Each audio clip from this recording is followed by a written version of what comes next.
Will the Water and Infrastructure Committee of June 4th, 2025, please come to order? The time is now 9 a.m. May I ask that all participants please silence your noise-making devices. I'm your chair, Tom Cook. Members, per the Sunshine Law, please identify by name who, if anyone, is in the room, vehicle, or workplace with you today, exclusive of minors. Before we begin, I would also like to ask the department representatives who have joined online to please also turn on your cameras when it's your turn to speak. Now I'd like to introduce the committee members. Good morning, Committee Vice Chair Yukile Sugimura. Good morning, Chair. Looking forward to this meeting. Thanks for taking this up. Councilmember Gabe Johnson. Aloha, Chair, council members, committee members. There's no testifiers at the Lanai District Office, and I'm here and ready to work. Mahalo. Councilmember Tasha Kama. Aloha kakehiaka, Chair, and to all my colleagues here. It's good to see you all and good to be here. Thank you. And Council Chair Alice Lee. Morning, Chair. Councilmember Tamara Paulton. Aloha kakayaka kako. And Councilmember Kiani Rollins Fernandez is excused for the moment. Councilmember Shane Sinensi. Hey, aloha kakayaka, Chair. I'm here at my home office. I'm here by myself, and there are no testifiers in Hana. And Councilmember Nohoilani U'uhajans. Good morning, Chair. Good morning, everyone. From the Department of Water Supply, we have Ortain Ashidera, Fiscal Officer, and Robert DeRobos, Department of Water Supply Planning Division. From the office, do we have them? Yeah, Chair, I see Ortain is online. Yeah, if you could turn on your camera.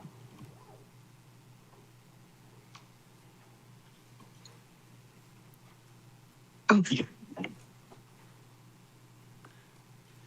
morning, Chair. Good morning and welcome. Good morning, everyone.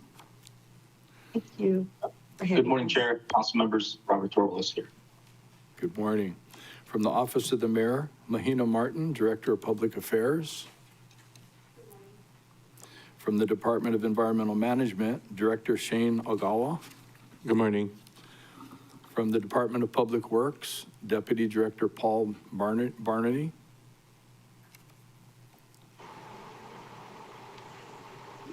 Good morning, Chair.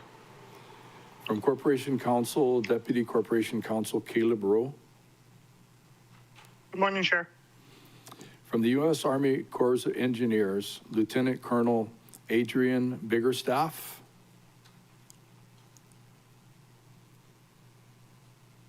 From State Department of Health, Nancy Convard.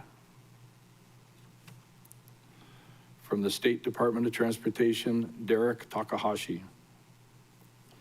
Members, without objection, I would like to designate Lieutenant Colonel Biggerstaff, Ms. Convard, and Mr. Takahashi as resource persons under Rule 18A of the Rules of the Council due to their expertise in today's subject matter. And now for our OCS committee staff, Mr. Keone Hurdle. Okay. I would also like to welcome Member Rollins Fernandez joining us. Aloha and good morning. Aloha kakayaka, Chair. I'm Molokai Nuliahina. I am at my private residence, and there are currently no testifiers at the Molokai District Office. I will get my camera on momentarily. Mahalo, Chair. And from continuing with our OCS committee staff, Mr. Jared Pasquale, Ms. Larry Ann Tengan, Carla Nagata, and Jean Pokipala. Please see the last page of the agenda for information on meeting connectivity. Good morning, everyone. For today's meeting, we have two items on today's agenda. Y8 on amending section 14.10.010 Maui County Code to establish new water rates for the preservation and restoration of native species habitats, and Y1.3 on the transport of non-hazardous Lahaina wildfire debris from Olowalu to Central Maui landfill. Members, if there are no objections, I would like to take testimony after receiving the presentations on Y-8 and Y1.3. No objections, Chair. Thank you, members. Let's begin with our first item. Members, this first item is Bill 56, 2025, entitled, "A Bill for an Ordinance Amending Section 14.10.010 Maui County Code to establish new water rates for preservation and restoration of native species habitats." Bill 56 purpose is to authorize discounted water rates for the Department of Water Supply consumers who are using water solely for the purpose of conserving or restoring native Hawaiian species habitats without any associated commercial activity. Members, Section 8-11, period 4 of the county charter requires the Board of Water Supply to recommend water rates and fees to the council. The board met on May 16th, 2025 to review Bill 56, 2025. The board unanimously supported the proposal and has submitted a letter to the mayor for review and approval. Members, I do have a proposed CD1 version for your consideration when we move to decision-making, which would clean up the bill and make clarifying amendments. This is Granicus number 7 for your reference. At this time, Director Stuffelbein, would you like to provide any opening comments? Or representatives from the Department of Water Supply? Chair, yes, my name is Ortine Asidera, and nobody is inside my office. The proposed bill was written based on applications for agricultural water rates by nonprofit organizations who use water for the preservation or restoration of native Hawaiian species habitats. The use of the water does not fit the requirements to receive the ag water rates. However, the department recognizes these efforts are beneficial and would like to offer a lower rate than the other general consumer rate. This is the current rate that these two nonprofit organizations are being charged this fiscal year. And then the proposed bill had the effective date of July 1st, 2024. The department intent was to give the preservation rate, if approved, retroactive to July 1st, 2024 for these two applicants. However, the department realized the timing when the proposed bill was submitted to you folks and the process it will take to get approval. So DWS changed its view and believed the bill should take effect on July 1st, 2025. Thank you. Thank you for your clarification.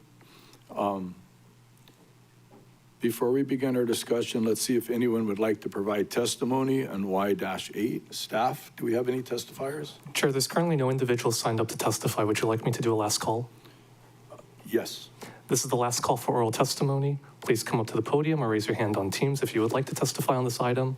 The countdown is 3, 2, 1. Seeing none, Chair, no one has indicated that they wish to testify. Members, seeing there are no more individuals wishing to testify without objections, I'll now close oral testimony for this item. As a reminder, written testimony will continue to be accepted for the record. Members, I'm proposing 2 rounds of 3-minute questions per member. Are there any objections? Thank you, members. Let's begin discussion, starting with Vice Chair Sugimura. Thank you very much. So department, probably the first question I have is how would you do enforcement to ensure that it is for the goal of the county? The department intend to adopt or follow the process the same as the agricultural water use. Oh, what does that mean? Sorry. the same as, what did you say? Please repeat. Oh, we would Organic be, water use. the process would be the same as our process for agricultural water customers, where they will be required to submit to us annual applications and their copy of the filed tax return. We will review those and then annually, and then get back to those applicants whether or not they will get the preservation rate. Oh, I see. And do you do any, do you check out the application and the land, and do you actually do anything more than look at paperwork? When it is the first time applications, we would do a complete inspection of the property. Okay. I'll save my questions for later, Chair. I'm done. Thank you. Councilmember Johnson, you have questions for the department? Sure. Thank you for joining us today. So I understand the part of the bill is certain open space and certain state designated areas for conservation preservation. Can you give us an example of some places that are, just a concrete example of a place that would fall under this?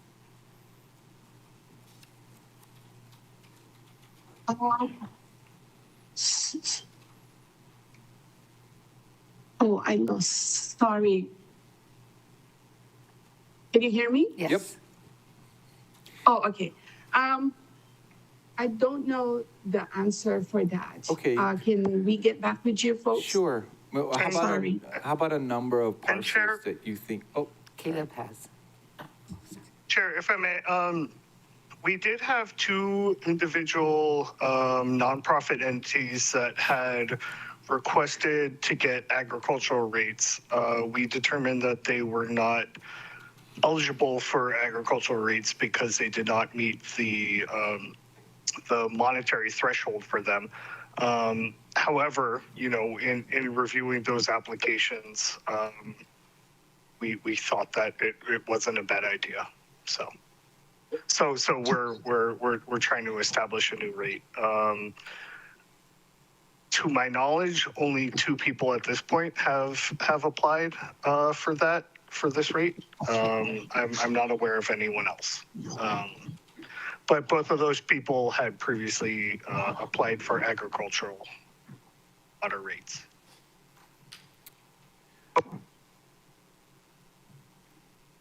so Mr. Rowe, are you saying that there's some farms that this would fall under? And I'm curious, well, first off, that some farms would fall under this category.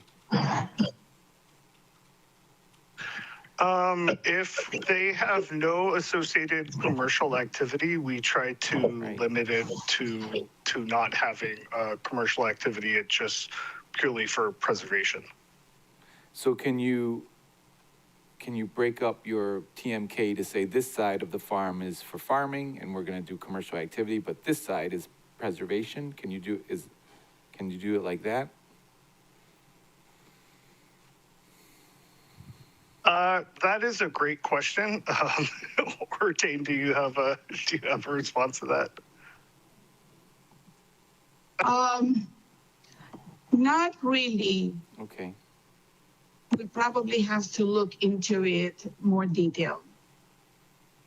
Okay. And I think that our intent is it to be similar to how we're doing ag rates, where the entire property gets the same rate. Okay. My time's up, and I appreciate your responses. Thank you, Chair. Thank you.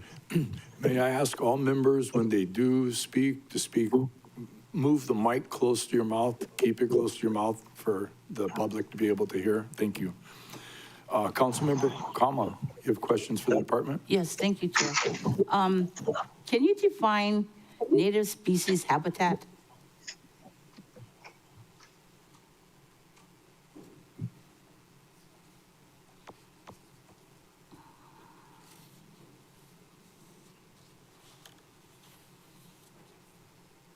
Not sure who that question was directed to. Sorry, but I was, that's a good question.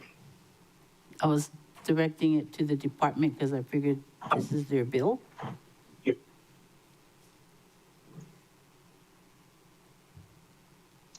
Sorry, council member. Can we get back with you on that? Sure, absolutely, yes, thank you. Thank you. So I think, Mr. Rowe, you said earlier that, the two people that applied or farms that applied, they didn't qualify because there was a monetary threshold?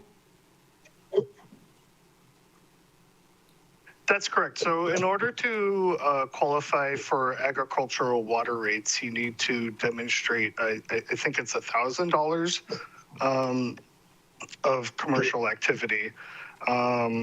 We had two applicants that had applied that didn't have any commercial activity. They had established I believe it was a 501c3 nonprofit entity that was dedicated solely to land preservation. And in reviewing that, they didn't apply, they didn't qualify for ag rates, but we thought, this is a good idea.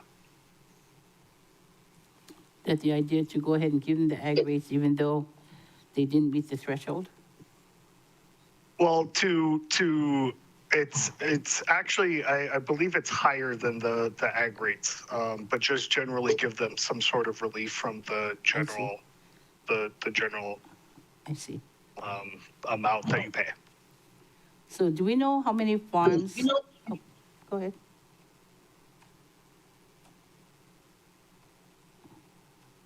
What was the question again?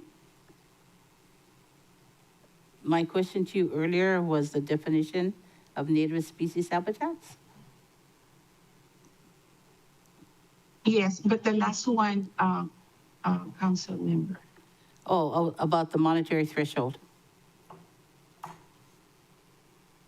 It's $1,000 annually gross income from sales.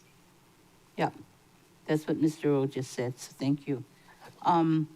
Do we know how many farmers actually meet the definition of native species habitats? Right now, the two applicants that we had is fiscal year 2025. Can you tell us who the two applicants are? It's the Hawaiian Island Land Trust, or known as Waihi Coastal, and the other one is Waiohuli Mana Foundation. Waiohuli Mana? Yes, ma'am. Thank you. Thank you, Chair. Appreciate it. Chair Lee is currently not present. Member Paulton, do you have questions to the department? Thank you, Chair. I have a couple of questions. One is, will you be consulting at all with Department of OEV Resources on the criteria being used to evaluate if this preserves native species habitats? And the second one is, why are we limiting it only to nonprofits and community land trusts? I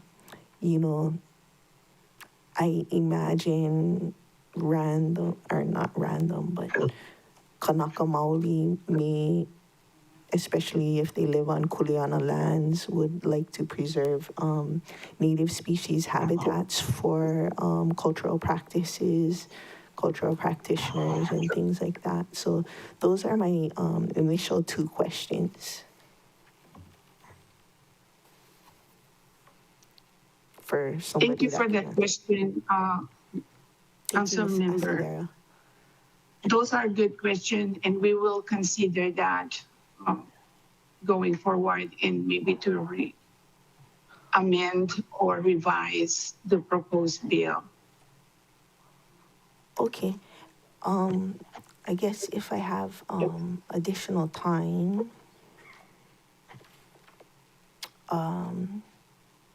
this is only for water that is being, the delivery is being sold by the county of Maui. Would it affect private water purveyors as well as a ordinance, or is it only relating to water purveyed by the county? Mr. Rowe, it's okay with Mr. me Rowe? if it's okay with the chair. Yeah, so it's related solely to customers of the Department of Water Supply. And would it be legal to extend it to all customers of any purveyor? Or would that need to go through the PUC or something? That's a complicated question. It would be, I don't know what contracts individuals have with their private water purveyors, but generally we do not have jurisdiction to enforce anything against private water purveyors outside of the CWARM process. So I also had a question on a scenario, like I'm not gonna use names or places or anything to protect the innocent and whatnot, but I knew of people, stream flow is important, Mauka to Makai, to preserve species habitat. And so if somebody had their hose running full blast at all times and to put the water back in the stream, would that qualify?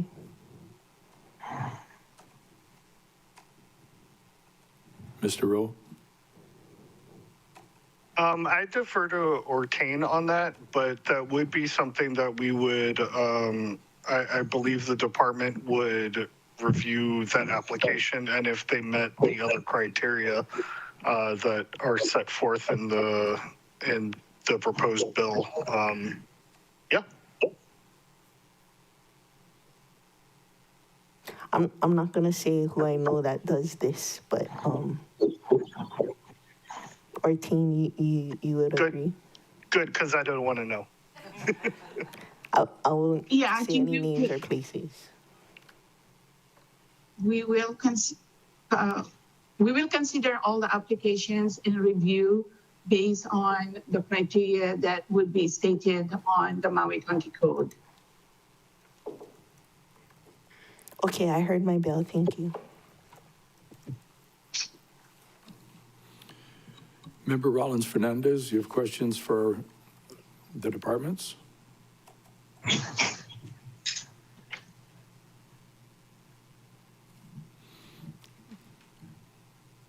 Okay, we can come back.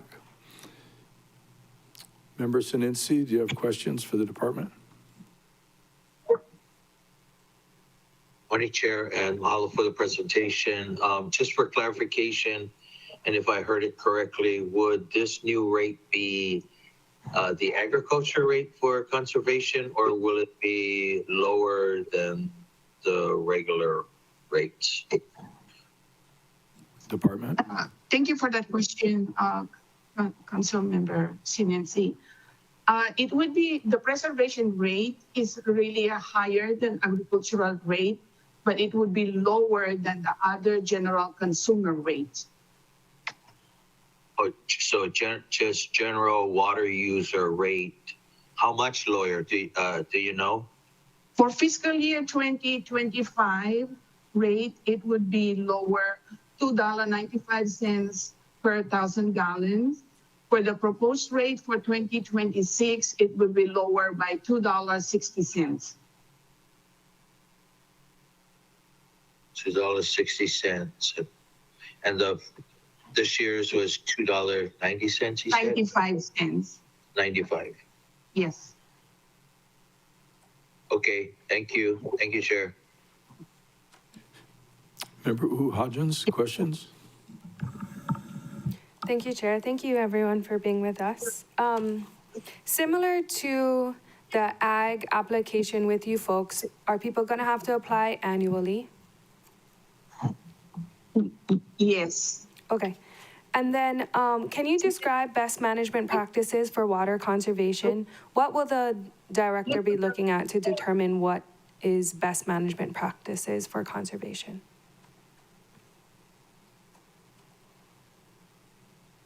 Robert, would you be able to answer that for us? Sure. I mean, I think that's going to be applied in the application. We'd probably be looking at the application and and seeing what type of activities they're going to be doing on that property, including in the mission statement.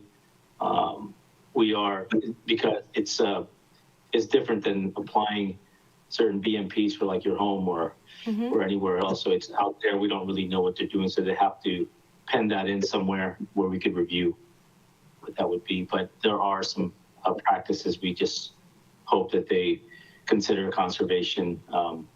And there are certain uses out in the field that requires more water certain times and less water certain times. So we just have to review what they're going to be doing before we could make recommendations on that. Sure, that part I understand.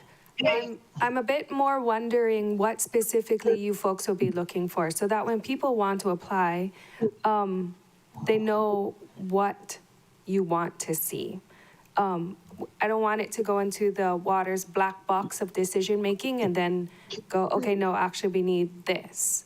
So if we could give them information of what you would be looking for, I would appreciate that. It doesn't have to be today, but when it comes out, that would be great.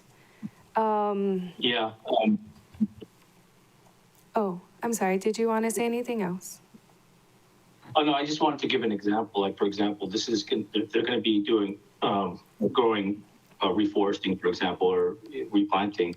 Early on, they'd be using a lot of water to establish, but then after a while, once they're established, they use less. So we consider a bunch of different factors, but we could certainly consider that in the bill. And Thank make it a you. little I would more. appreciate having some clarity on what the director will be looking for to be acceptable.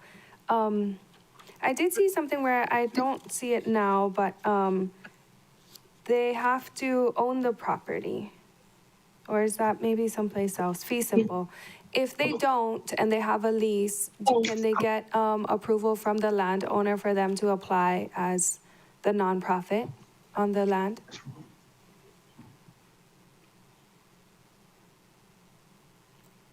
I believe that's the intent. Okay, thank you. I just wanted to clarify. And then maybe this is for Mr. Rowe. The last section, section 4, upon approval, this effect retroactive to July 1, 2025, and that's in the future. So we're retroactively applying it to the future. Can you make that sentence make sense for me? Yes, sorry, I think that was a mistake. Okay, so it'll take effect July 1. We can remove retroactive. Correct. Okay, thank you. Initially, we had tried to make it retroactive to 2024 to get the two applicants that kind of inspired this legislation into it for this past fiscal year, but just based on it became difficult. It was going to be issues with budget, so we decided to back off on that. Okay, that makes sense. I just, we can just remove retroactive on the last sentence. I appreciate that. Thanks. Thanks, Chair. I'm Yeah, done. and I apologize for not catching that. Oh, that's okay. You got plenty of stuff. Chair. Thank you. Chair. Staff would just note that even if the committee were to make a recommendation today, it would not be capable of passing the required 2 readings before July 1. Thank you. Thank you. Chair is going to request a short recess, and then we'll go a second round of questions as needed. Oh, did you want to do Member Rollins Fernandez since she's back? Oh, thank you. I see you now, Councilmember Rollins Fernandez, with your sunshine. Would you like to ask your first round of questions from the department before I take a recess? Oh, mahalo, Chair Cook. My apologies. I had to step away for a second to take a call. Okay, so I did hear Mr. Rowe mention the two applicants. And I'm sorry, I missed who those two applicants are. Mr. Rowe? The two, I The two believe that applicants. Ortain has that information. the two applicants are Hawaiian Island Land Trust or Waihee Coastal Dunes. And the second one is Waiopuli Mana Foundation. Okay, and then the sites for which this rate would apply. So, for example, Hilt has multiple sites that they have easements or parcels. Would they then qualify for the rate for all the parcels or specific sites? If I may, I believe that they would have to apply for the rate per individual parcel. Okay. Yeah, per meter, I guess. Okay, mahalo for that clarification. And then I think my last question is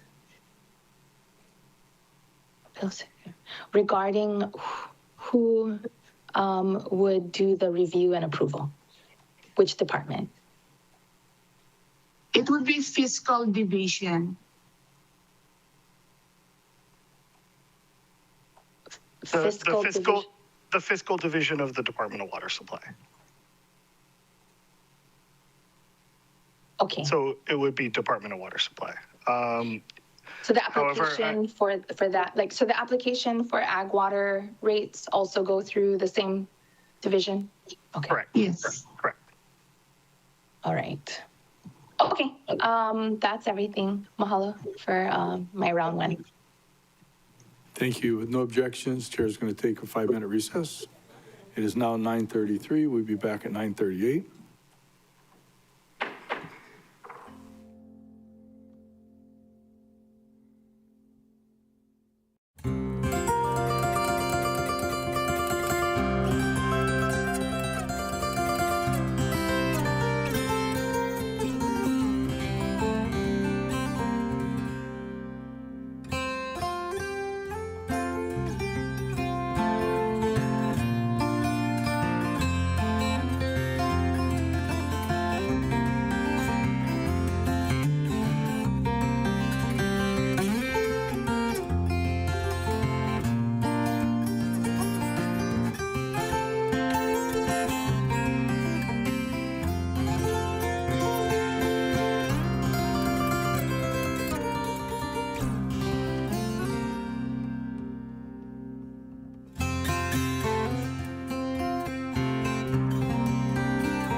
will the Y committee, we're going to reconvene for the Y8 committee meeting.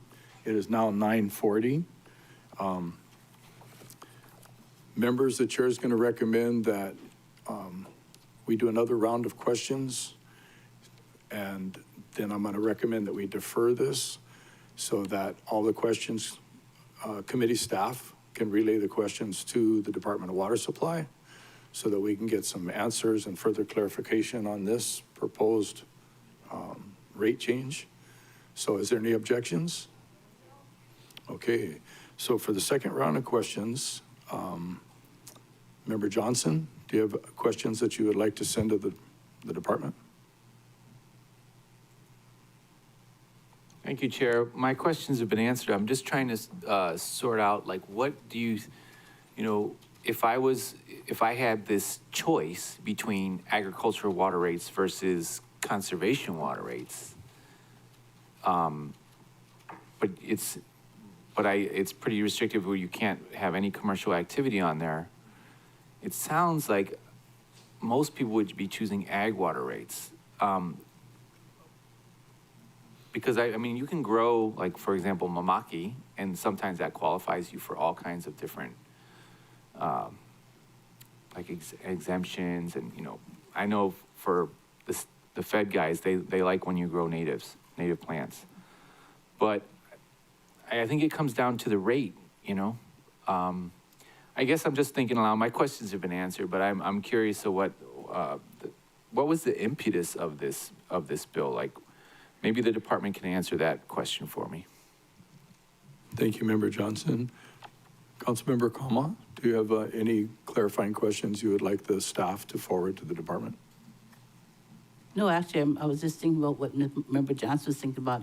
What was the impetus for these rates? And then if the department could get back with us on that, I'm good with that. Thank you. Thank you, Member Kama. And Chair, if I may, Yes, please, Mr. Rowe. I can give a quick response to that. We had two people who applied, or two entities that applied for agricultural water rates that were denied. They appealed that decision, and in us reviewing that, you know, we determined that they didn't really qualify for ag rates, but that we still liked the idea of what they were doing. And so it did remove the requirement for the $1,000 of profit, and we kind of wanted to limit it to people who are really just doing land preservation. Thank you for that.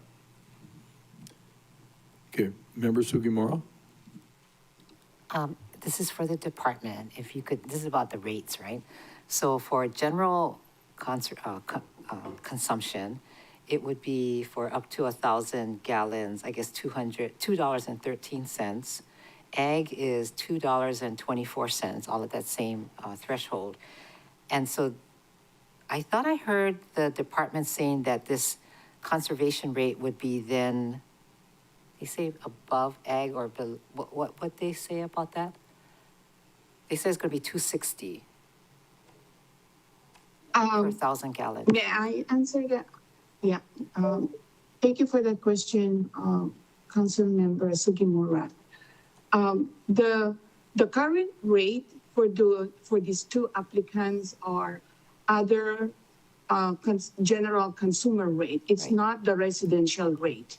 The other general consumer rate right now for fiscal year 25 is $7.58 per 1,000 gallons. The preservation rate preservation rate for fiscal year 25 supposed to be is $4.63. So there is a difference from $7.58 to $4.63, $2.95 for fiscal year 25.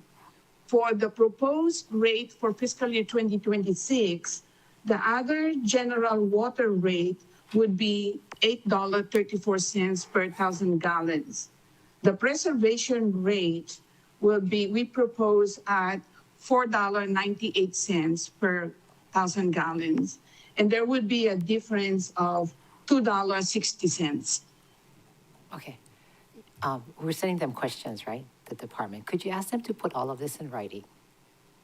Staff, are you getting this? All the different kind of water rates and then I have a general question too, because I had a inquiry from a resident in Wailuku. I had an inquiry from a resident in Wailuku who had a fabulous house, but they wanted to plant trees, right, for this kind of purpose. But of course, we didn't have anything like this before. So for a situation like that, how would they then be able to qualify? I guess they have to change their infrastructure at their home. Or how do you do that so you know what they're using the water for and what situation? So That's all. we'll add those questions. Yeah, Thank you. thank you. Member Paulton? Just wanting to clarify what you were talking to Member Sugimura about was the general water rate. So this water rate is higher than the agricultural water rate, the preservation water rate, correct? Yes, that's correct. And then, so I guess I'm not clear on H. The penalty for using preservation water service to supply, I get the general, but agricultural uses is removal of the meter. So if they're gonna pay a higher rate to use the water for ag, why would you remove the meter? Department?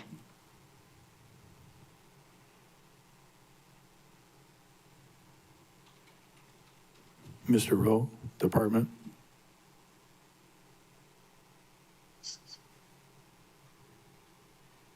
Do you hear the question?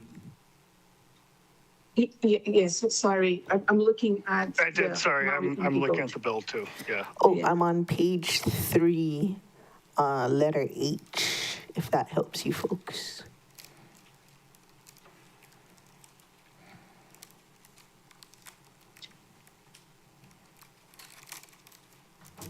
Oh, I think the word agricultural supposed to be deleted from there. Oh, okay, that makes sense. And then the other Sorry, we'll make the correction. Okay, and then the other thing up above that small c, where it says best management practices for water conservation as determined by the director to be acceptable. I think if this is about solely for Native Hawaiian species habitat preservation or restoration, it should be in coordination with the Department of OEB Resources. And nothing against Director Stufflebean, but he recently moved to Hawaii. I've lived in Hawaii all my life, and I wouldn't be comfortable making the determination about how water should be used for Native Hawaiian species habitat preservation or restoration. So I think coordination with our county experts on how that is done is warranted.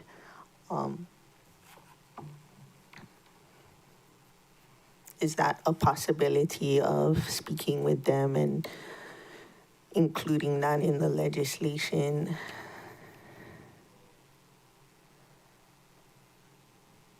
So we'll add that to the questions. Yes, please. Staff, do you have that? And then Yeah, we can do that. the previous question I had, also that they said that they would get back to us in writing. Okay. I have confirmation from staff that they also have that. Okay, cool. And then,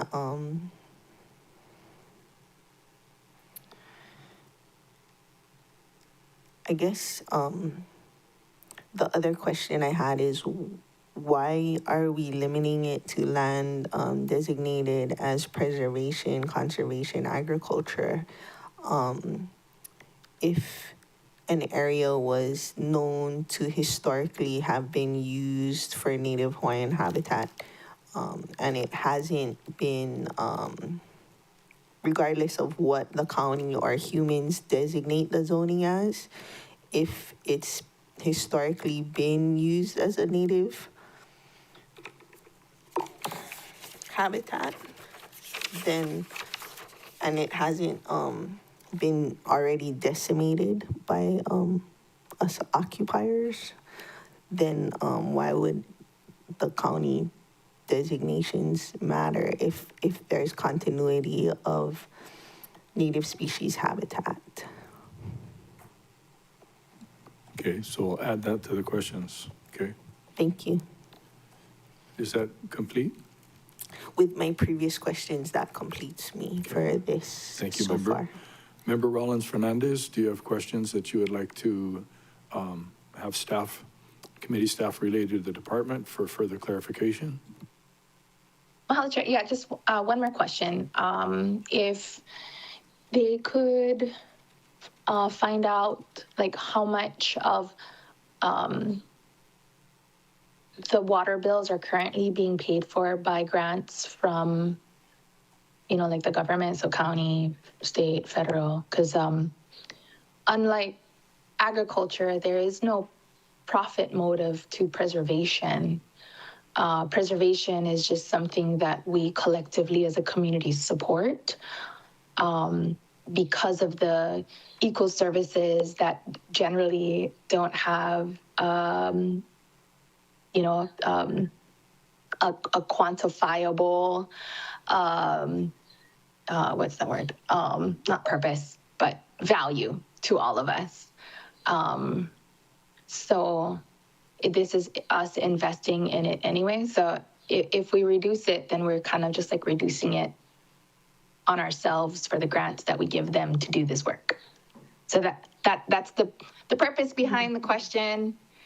Okay, and I see heads nodding. So just, if you can make the question pretty for me, thanks.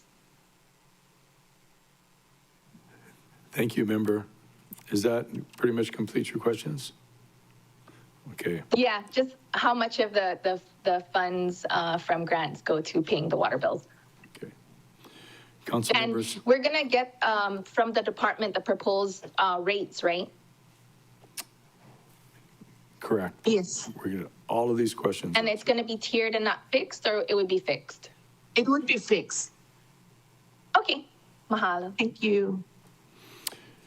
Member Sinensi, would you have some questions that you would like the committee staff to relay to the department for clarification for a future meeting? Thank you, Chair. And I just wanted to, as Member Rollins Fernandez had mentioned, we all received the from the Maui Fire Department brush mitigation guide in the mail. So to her point, a lot of it has maintained an effective clearance of developed areas, maintain an effective fuel break on plots of land greater than half acre in size. So we do kind of want to also support those preservation properties as when it comes to fire and brush clearance mitigation. So I too would want to support those preservation areas for fire as well. My clarifying question was,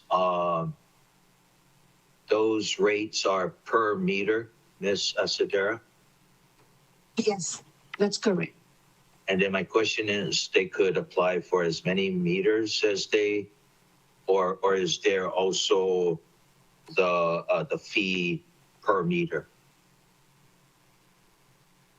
The application, they will have to one application per meter, and each meter is subject for monthly service fee in addition to the consumption. So that would be the market rate for to input the meter. The meter, we assume the meter is already installed. Oh, okay, but they could apply for more meters if they wanted to, or if the property is larger?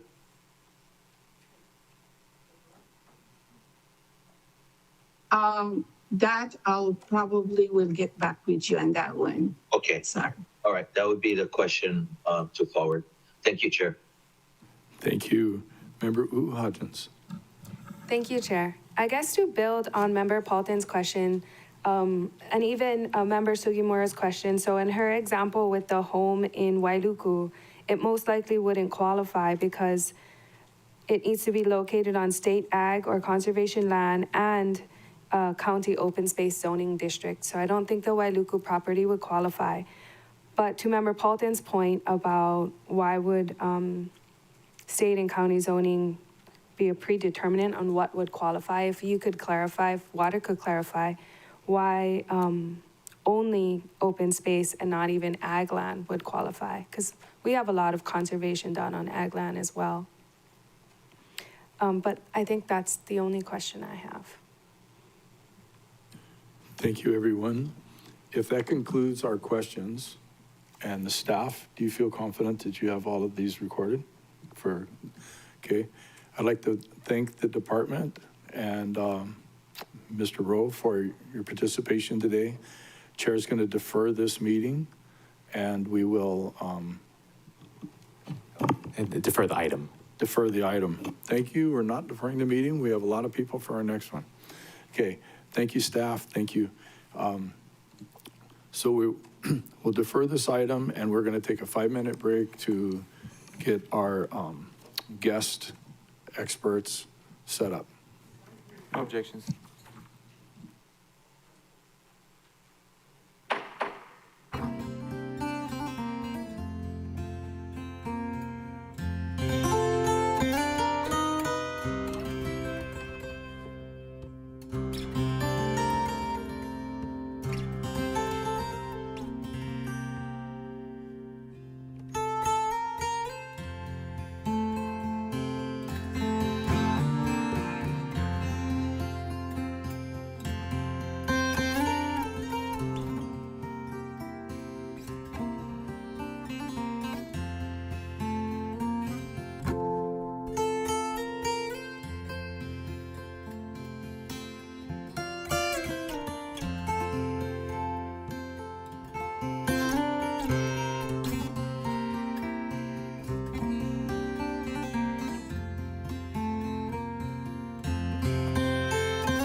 We're going to reconvene the Y1-3 meeting. It is currently 10:08 a.m.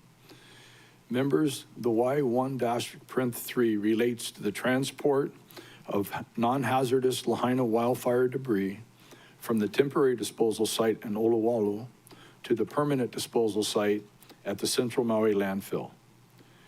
A press release, along with a map of the frequently asked question information sheet, was issued last month, announcing that the transported debris would begin in early June and span over an estimated 5 months. We have the Office of the Mayor, Department of Environmental Management, Department of Public Works, State Department of Health, State Department of Transportation, U.S. Army Corps of Engineers, and FEMA with us here today to provide an overview of the project. At this time, Ms. Martin, you may share any opening comments followed by your presentation. And then after your presentation, I'd like if all the members, if all of our guest experts could. Great, good morning, and thank you very much for the opportunity, council members and chair. Today, we're going to be providing information to your committee on the transferring of Lahaina wildfire debris from the temporary site at Olowalu to the designated permanent site here in Central Maui. The work will take place from mid-June to an anticipated end of November of this year, and this is a critically important step in our recovery efforts and will involve a significant amount of operations. So today you hear from our combined team that's here today, the details of the transfer operations. But before they begin, I want to let you know that as we share information out with the community, we have found that there are some frequently asked questions. If we can bring out the slide deck. Great, thank you. And the next slide, thanks. So to assist us, we have created the frequently asked questions sheet and page with the QR code you see before you and a photo of the sheet itself. And we are discovering that there are some information that even you and your own constituents may encounter as we begin this 5-month operations. Next slide, please. So before we begin, I just want to call out a few of these for your awareness. As you go through today's presentation, this is what we've been hearing from a broad spectrum of our community in Lahaina and outside of the West Maui area. As you will hear and may have already heard, the operations will involve transporting 400,000 plus tons of debris. Some of the questions we've encountered are when, of course, will it begin? It was dependent, as you hear in today's presentation, on the completion of the permanent debris site. And how was a 5-month timeframe determined? You know, why was it 5 months? Could we have not started it sooner, later, stretch it out, you know, over a few years? It's very important to remember that when President Biden's emergency declaration came, it allowed us 18 months to complete the work. Obviously, we're beyond that, and they extended it to give us the opportunity to provide a temporary holding site, continue on, and Army Corps has done a tremendous and just outstanding job at moving Lahaina forward with their debris operations. But in doing that, we needed to store it. So simultaneously, as we begin planning on the rebuild, what that has done was given us a chance, the extension gave us a chance to continue with the debris clearing in anticipation of moving it to a permanent site. You'll hear today why that permanent site is not remaining at Olowalu in deference to the community, in particular the residents of Olowalu. We're also hearing questions about traffic concerns and why can't the debris be transported at night? And for reasons, it's not so much just the driving at night, it is the ground crews and their operations operating safely in the transport operations and the transferring. As far as potential traffic impacts, we've worked with the Department of Transportation, and we would like our communities to understand that this is not expected to be similar to construction traffic. where there's stop-go alternating traffic, or maybe a bulldozer crossing the street, those type of things that cause significant delays. But we do expect traffic to be slower than usual and for folks to plan accordingly. So I'm going to turn this over to our team here from Army Corps, and then you'll hear from the rest of us. And joining us today, we thought we'd also bring in from EPA, Sarah Jenkins at the far end. Oh, she's giving me a look because she got married. Pedrosa, we still call her Jenkins. But proceed, gentlemen. Next slide, please.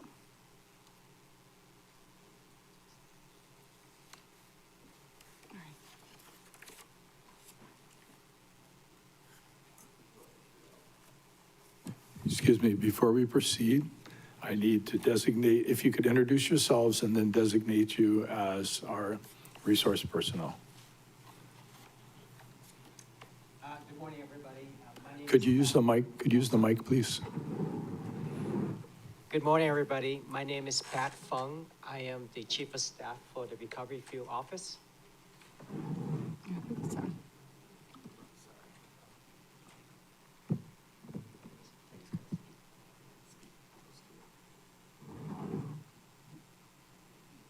Try this one. Okay, can everybody hear me now? Yes. Awesome. Aloha.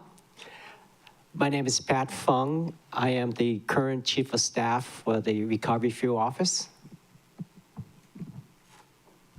Good morning. My name is Adrian Biggerstaff. I'm the Recovery Field Office Commander. Good morning, aloha.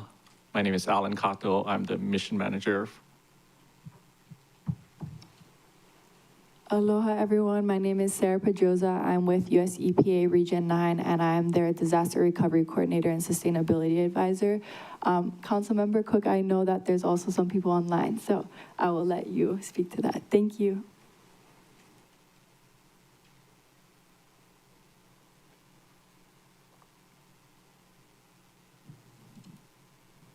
Thank you. So, members, if everybody's in agreement, we'd like to accept our resource personnel. No objections. Okay, thank you. Okay, if you could proceed with your presentation, thank you. Next slide, please.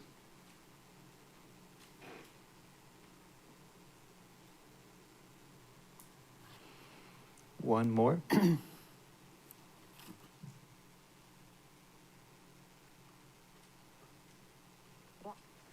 Okay, again, good morning, everyone. Councilmember Cook and the rest of the community members. On a personal note, thank you all for the service you provide this community. We have USACE employees living here on Maui, and also the past 22 months rotating through working on Maui, and your service benefits them tremendously. So thank you for all you do for the community. As mentioned, we will begin moving. We'll begin moving debris, non-hazardous debris, on the 16th of June.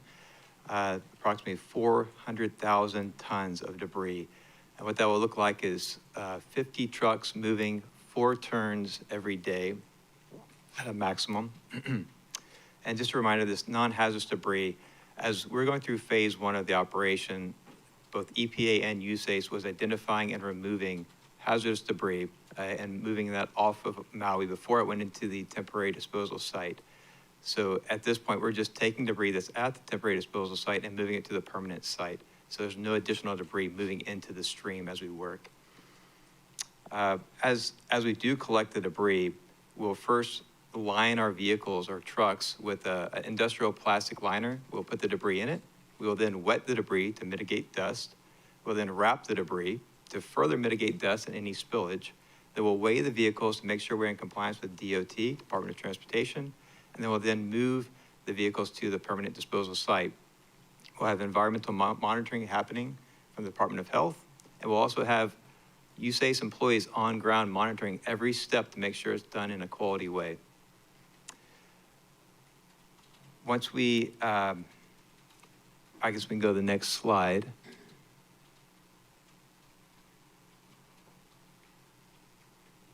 As we're going to the next slide, I'll just say we're doing this in 3 phases. Currently, we are protecting and monitoring the temporary site. As we move into 16 June, we'll then begin that careful transfer of the debris. And once that debris is transferred from the temporary site, we'll then move into restoration. I'll be working with the County of Maui and in accordance with the end user agreement, restoring that site to either its original state or the agreed upon condition for the County of Maui. Next slide, please. Last piece to talk about is just the routes we're going to be taking. We have 3 routes, 1 primary and 2 alternate. The primary here is shown in red. We'll be first moving down Hawaii 30, Honaʻapiʻi Ilani, and we'll be going then to Highway 380, Kuilani, and at the Waiko intersection, we'll be then getting on one of the Kane Hall roads that's been improved to minimize the time trucks are on public roads. If we have any closure to that route, we'll either move south to the green alternate route or north, sorry, to the yellow alternate route or north to the green alternate route, but that's only in the instance where the primary route would be closed. At that point, again, we target November, end of November for completion, but within the first month of operations, we'll have a better or more refined estimate, just seeing how the traffic flows. We are making every effort to minimize impact to traffic, and we suspect that where the vehicles get onto the road at the temporary site, that would probably the most impact, but again, we're monitoring that light to make sure we're not backing up traffic too bad. With that, though, I'll pass the brief to, I believe, following me is Department of Health.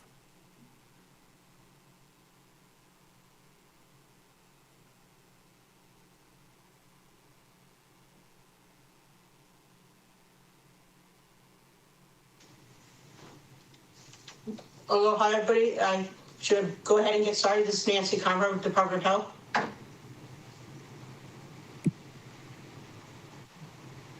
Welcome. Okay. Aloha, everybody. I just want to acknowledge first all our partners and collaboration we've had in carrying out the environmental monitoring.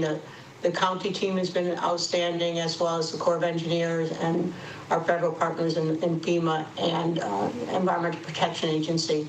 With me is Joanna Sito, our administrator for the Environmental Management Division. Marianne Rosio, she's a manager of our Clean Air Branch. And also online, we have Rebecca Becky Diven, who's our Clean Air Branch Maui staff, and Glenn Hyde from our Office of Solid and Hazardous Waste Management. Can we have the next slide, please? As we're moving this, all the environmental monitoring we're planning for this transfer of the debris is premised on the environmental monitoring and the mitigation, very successful mitigation control measures we've had in the last year and a half for debris removal and transportation to the TDS site and monitoring the TDS site. It's been very successful. We've had no significant findings, adverse findings for public health from in the air, asbestos. We've thousands of samples, no positive results. Heavy metals, the same, or either non-detect or very low levels. And the water, coastal waters and coastal sediments have also been monitored with no concerns there, as well as the monitoring that the county itself and we review at the TDS site. So it's all looking quite good. We'll continue with the monitoring at the TDS around in the community in the Olowalu area. The Corps of Engineers will continue their monitoring of staff and at the TDS facility itself.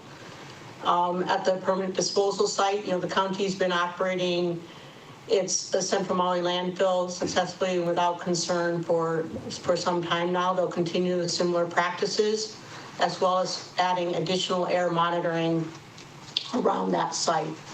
Along the transfer hall route, while we have some monitors in the Olowalu area, we are not, putting up air monitorings all along the route because of potential conflicts with just regular transportation dust, et cetera. But if we see a need, we will consult with the Corps of Engineers and increase control measures or add monitoring as appropriate.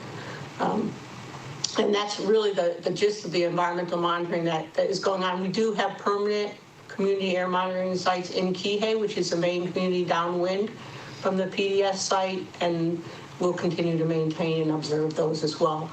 I do want to note that little QR code down on, kind of under the other monitoring page is a link to our environmental monitoring data portal that is specific to Maui wildfires. All the data we've collected to date is there, and we'll continue to add to it for the transfer operations. Next slide, please. So I've really kind of touched on this already. At the TDS, again, the Corps of Engineers will be conducting both personnel and ambient air monitoring. We'll have air monitoring stations around Olowalu and our Kihei sites, and the county will have an air monitoring program at the perimeters of the cell, accepting the debris. And right now they're talking about 5, but it could 2 to 5 monitoring locations, maybe all that's sufficient, all that's needed. For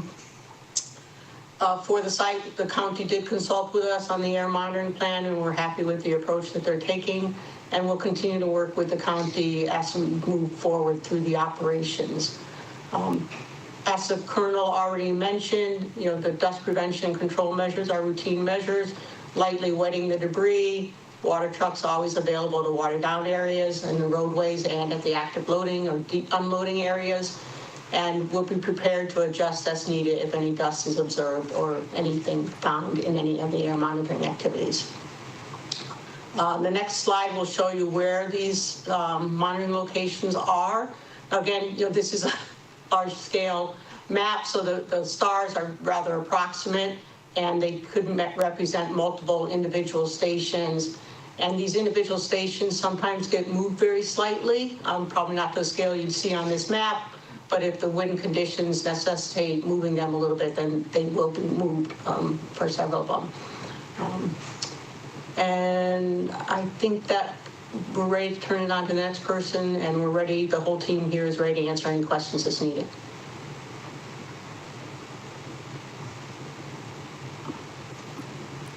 Good morning, Chair Cook, morning, Council. Shane Agawa from the Department of Environmental Management. Thank you for this opportunity and allowing me to share a little bit about the PDS at our Central Maui landfill. Next slide, please. So first of all, I just want to give you some background and refresh everybody's memory as to how we came up with the final site at Central Maui landfill. So shortly after the disaster, we partnered with our local, state, and federal agencies, and infrastructure task force was formed. And what this task force did was we pulled our minds together to figure out, okay, where does this debris go and how do we contain it properly? We vetted through a multitude of sites, as you can imagine, potentially hundreds of sites, and we based our selection more on the logistical, operational, and regulatory aspects of all these different sites. We created a scoring matrix. We needed a way to quantify how we selected these sites. The scoring matrix, again, was based on the technical portion of these sites. So based on the initial scoring matrix, we narrowed all these different sites down to eight potential sites that made the most sense on a logistical standpoint. That 8 sites was then decreased to 7 sites after the mayor listened to community input and declared that Olowalu would not be the PDS location. Then we reevaluated the 7 sites, the 7 remaining sites. The main criteria that we were looking at was distance to coastline, input from this body, and also input from the community. Those 7 sites was then narrowed down to 3. Those 3, if you can remember, was Central Maui Landfill, Crater Village, and the area above Wahikuli. We'll just refer to that as Wahikuli. Then we incorporated public input via a survey. Approximately 3,000 people did the survey. We implemented the results of that survey into that scoring matrix that I mentioned earlier, meaning that it wasn't just saying that the public had a say. The public's input per the survey actually altered our scoring matrix. From that survey, what we found out, there was 3 different classifications of importance to the public. And you can kind of see that on this slide on the bottom left. So the most important aspect to the public of the final location of the PDS was the environmental aspect of it. How close was it to the ocean, et cetera. The second most important aspect was on the subject matter experts and input from the community. And the least important aspect based on the survey was the logistical part, road issues, road safety, transportation issues. Again, just giving you a background of how CML came out. And there on the bottom right, there's a QR code that people can scan, and that'll link you to the Maui Recovers website and have all the information about that survey if people want to go and review it. Next slide, please. So out of that survey and the scoring, our Central Maui landfill became the top location, the final location, and the location of the PDS, or permanent disposal site. How we acquired that property, we were in talks with different landowners. We didn't have enough airspace. Luckily, we had a private landowner, Non-Inc., who worked with us and allowed us to acquire property at our CML footprint along Palehu Road. So what you see here on the map outlined in yellow is one of the parcels that we acquired from Non-Inc. That is about 49 acres. The portion that's labeled PDS, that's shaded, is roughly about 14 acres of that 49, and that will be the portion that the debris will be transferred to, that shaded yellow area. Next slide, please. So now I'll give you an explanation, a brief overview of the construction portion of the actual PDS. And what you see here is a picture. This is not of our actual PDS, this is, I believe, somewhere else, but very similar in construction. You'll see the different layers in that typical section. I won't go in too much detail, but it's made up of earthen layers, geotextile, HDPE, which is that thick plastic liner. There's a gravel layer in there to help with leachate collection. We don't anticipate much leachate to be collected from the debris, but it's there. And then capped off with an operational layer or protective cover. So just to give you an idea, this whole structural portion of the PDS is about 5 feet thick. And it is designed, as you can see, as a Subtitle D landfill, which is approved to accept municipal solid waste, which this debris is considered non-hazardous. Next slide, please. I'll just give you an update on the progress of the PDS. So the construction portion was broken down into 2 different phases. The first phase was the earthwork portion. That was done and started in January of this year, and it was completed mid to end of March. We are in the second phase of construction, which is the liner portion. That began when the first phase ended, mid to late March, and it is ongoing. What you see here on the left side is what the PDS looked like as of January 27th, right at the start of construction. So basically, the area of the PDS untouched with new construction. 2 different views of that. The top left is at the floor level, and the bottom left is from an aerial. So on the left, prior to the start of construction. What you see on the right is where we're at as of May 23rd, which was very recently. You can see how drastically it changed. A lot of earthwork, I believe over 300,000 cubic yards of earthwork was done. You can see the liner portion in the upper right picture going in. And then the intent is to have the liner come on the floor portion and then up the slope on the other side. A lot of progress. I'd just like to give a lot of kudos to our solid waste division staff who's been managing this project, our consultant who designed it, and the contractors, 2 different contractors who actually did the work. Everybody was pushed very hard, and as you can see, this is almost the final product, just dramatic work out there. Next slide, please. And this is a QR code that anybody can go, that will link you to the Maui Recovers website and get any information regarding the debris transfer. Again, thank you for your time, and we're here for any questions you may have.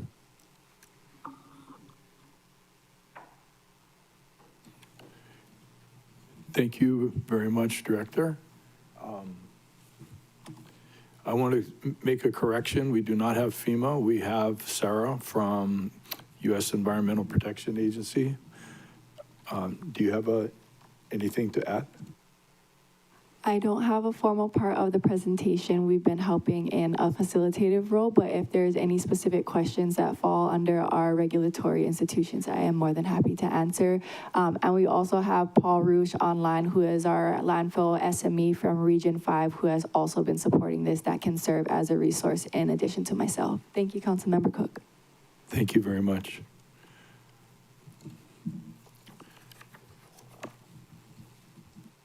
Does that complete our presentation?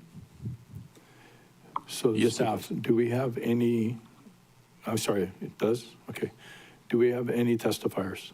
Chair, there's currently no individual signed up to testify on this item. Would you like me to do a last call? Please. This is the last call for oral testimony. Please come up to the podium or raise your hand on Teams if you would like to testify. This is last call. The countdown is 3, 2, 1. Seeing none, Chair, no one has indicated that they wish to testify. So members, I'd like to have 2 rounds of 3-minute questions, if that's sufficient. And starting with, Excuse me, Chair. Would you mind closing public testimony? okay. Thank you. Members, any objection to closing public testimony? No objections. Okay. And reminding that written testimony will continue to be accepted. So members, we'll start with Vice Chair Yukile Sugimura. Questions for staff, resource people? Thank you. So before I go into that, I wonder if Department of Health had a whole other resources, so if we could accept them in as resources needed for the meeting. If you could ask staff to do that. Okay. Department of Health, if you could introduce your staff so that we can include them as resource personnel for the meeting. Yes, I believe we have online Glenn Haae, Haae. He's with our Office of Solid and Hazardous Waste Management. We also have Rebecca Divin, Clean Air Branch on Maui. And I believe Lisa Young, also of our Clean Air Branch, is online. And Joanna Cito, myself, and Marianne are in this room. Marianne Rosio. Thank you very much for your presentation and your introduction. Thank you to Member Sugimura.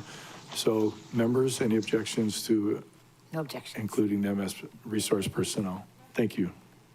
Yeah, thank you. Thank you, Chair. So thank you, everybody. This is really impressive, how far we've come, and we have really heard a lot over all these months, I guess, over a year, I guess. But anyway, I'm glad to see EPA here. I was kind of wondering just with all, I was just wondering with all the things going on in Washington, D.C., if we're going to have EPA here. So thank you very much, because I think your oversight is critical for our safety and where we need to be for the community. In my community, this is in my community, the Central Maui landfill, and I've already received a concern, I guess, about the air and dust.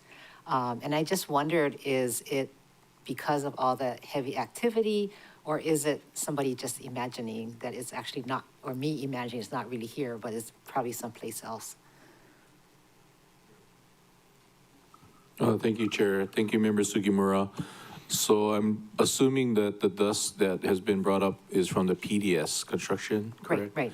That's right, Central Maui. Yeah, so, in any type of construction project where you're moving 300,000 cubic yards of earth, you're gonna have dust, fugitive dust. We all know that area is windy. However, in personal experience, I've gone up there several times to just oversee construction. Again, the times that I went, the contractor has been doing an incredible job at dust control. Like I said, we cannot control dust 100% of the time. For the amount of dirt that they're moving there, the dust that I observed was very minimal. I noticed the water trucks going on point. It's just part of construction. Now, if it gets to the point that it's a safety hazard as far as like visibility for drivers, we have monitors out there from Solid Waste Division. We have engineers that are monitoring. The contractor has monitors. And then, of course, they would do more dust mitigation. But yeah, if there's any type of concerns, you can forward that to our office and we'll follow up on it. Okay, thank you. And then connected to that is, through this process, maybe some fear from the community. I did receive also concerns from neighboring businesses, now not Mahipono side, but the other side, and concern that the employees were wondering if there was any kind of health hazard for them, as they conduct their business during the day. Thank you, Chair. Thank you, Member Sukimura. I may be deferring that more on the DOH, but what I can speak on as far as the dust monitoring, so we have an actual dust monitoring contract with a consultant, environmental consultant. We're going to have dust monitors upwind and downwind of the site. I am understanding that the contractor themselves who are going to do the operational part when debris comes in, they are working to have personal air quality monitors on personnel, similar to at the TDS during the debris removal portion. So it's going to be heavily monitored. Regarding the people on that side, the northern easterly side, predominantly there are upwind during trade winds, right? That doesn't say that there shouldn't be concern, but the predominant wind is away from them. We will be looking at data real time. We will be testing, continuously testing. So if there's any concern, we would definitely notify, stop work potentially, and that type of thing, operational. And then any type of other hazardous or concerns with health, I would leave it up to DOH or EPA possibly. Thank you. Okay, thank you. Thank you very much. Member Johnson, you have questions? Sure, thank you, Chair. This one's going to be for the Department of Health. First off, thank you all for joining us. I know you're very busy. After hearing your presentation, it didn't seem to have any red flags and a lot of positives, so that sounds good, and I'm happy to see the county and state working together. I just have a question about your slide about what a chip seal. What is a chip seal? Can you explain that in layman's terms? Department. Certainly do. Chip seal is essentially, this is Nancy Conrad from Department of Health, might better be answered by the Corps of Engineers or the county who placed it, but essentially it's gravel with an oil seal on it. It's a sufficient roadway, but not, it's not layers of asphalt or like, basically it's gravel with oil seal on it. Sticky gravel like asphalt is what I'm hearing. Yes. Okay, thanks for that clarification. So, Member Johnson, I think that would be an appropriate question for Public Works, and they're online. Okay, I got the answer what I needed to hear. I just want to know what it was. So, Continue. Thank you for that. It was on the Department of Health slide, so that's why I was asking them. So my next question is going to be for the department. Director Gawa, this is a heavy lift, a lot of work. I know your department's really busy working on it. And spinning all these plates, how does it affect your CIP process? Are you kind of putting some CIPs on the back burner while you get this done? If so, which ones? And if so, are you going to prioritize some of the ones that you have on the back burner? Thank you, Chair. Thank you, Member Johnson. Great question. Yes, our staff has been pushed very hard, as we all know, in certain positions in any department, especially positions that require like licensing engineers who are our project managers. It's been a huge lift for them. I give them great accolades because they balance this huge lift of the PDS along with daily operations.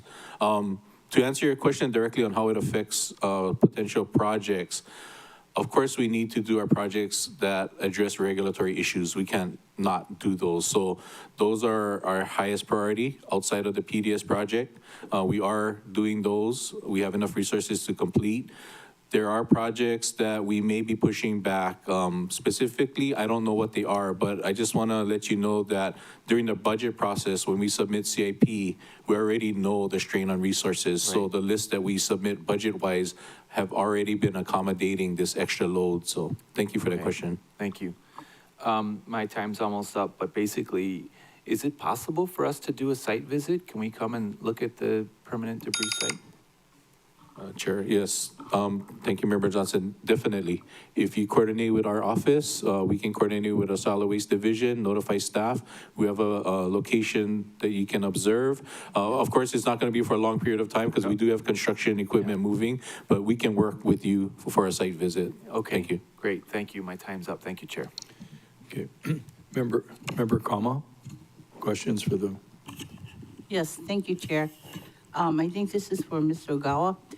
So in the presentation, you talked about there was 79 acres, but then you're only using 14 acres for the PDS. So do you have plans to use the balance of the acreages? Thank you, Chair. Thank you, Member Kama. That's a great question. So what you saw on that slide in yellow, Yeah. that's 49 out of the 79 acres in total. The 49 acres is one parcel. That affects the PDS. Okay. There's another 30-acre parcel that we acquired from non-Inc. Yeah. That's separate, a separate parcel. Yes, we are only using about 14 acres.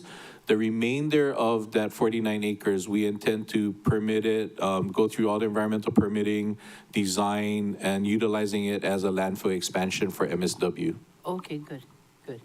So you talked about air monitoring. So you talked about monitoring the sites at Olowalu as well as the site at the permanent debris site. But you know, as the trucks are driving, is there monitoring along the way too? Or is that not necessary? Thank you for the question, Member Kama. I believe there are air quality monitors at different points along the route. However, that is not part of the county or Army Corps' operation. I believe those are associated with Department of Health air quality monitoring program. Now, is it all the way along the route? No, I don't believe so. And DOH, you can correct me if I'm wrong, but they are located sporadically along the route here and there. Okay. Because at some times around the routes, it gets really windy, like when you come around by Alaya, right there, because you always see the dust storms start to kick up right around that side. Okay. And then I think my last question was the liners. So you're lining the permanent debris site before you start adding the debris. And once I guess you finish putting all the debris there, you're going to go ahead and loop that with another liner on the top, just to kind of like seal it all off. Thank you, Chair. Thank you, Member Kama. Yes, so to clarify, every day or during the operation, once the debris comes in, it'll be wetted for dust control, and there'll be a earthen cap placed on it just to seal the debris in. At the end of the operation, the final capping, the debris portion of that PDS, the 14 acres, will be capped and it'll be managed for the duration. Now, at some point in time, if we get permitted for a MSW landfill, we are looking to segregate that with like a HDPE type plastic liner, just to segregate it out. But as far as the end of the operation, it'll be like an earthen cap.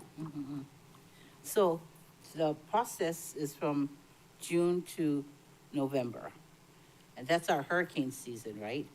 Have you anticipated, if anything at all, should that occur? Oh, sorry, Chair. So the June to November, which is normally our hurricane season, have you anticipated if something should happen along that time frame? I can speak for the PDS portion because that's the county portion. We do have an operational contract, a contractor. We're in the contract execution phase right now. So that's the contractor who's going to be accepting the debris and capping it. As far as the route from the TDS to this Central Mine landfill to PDS, I defer that to Army Corps. Okay. Core?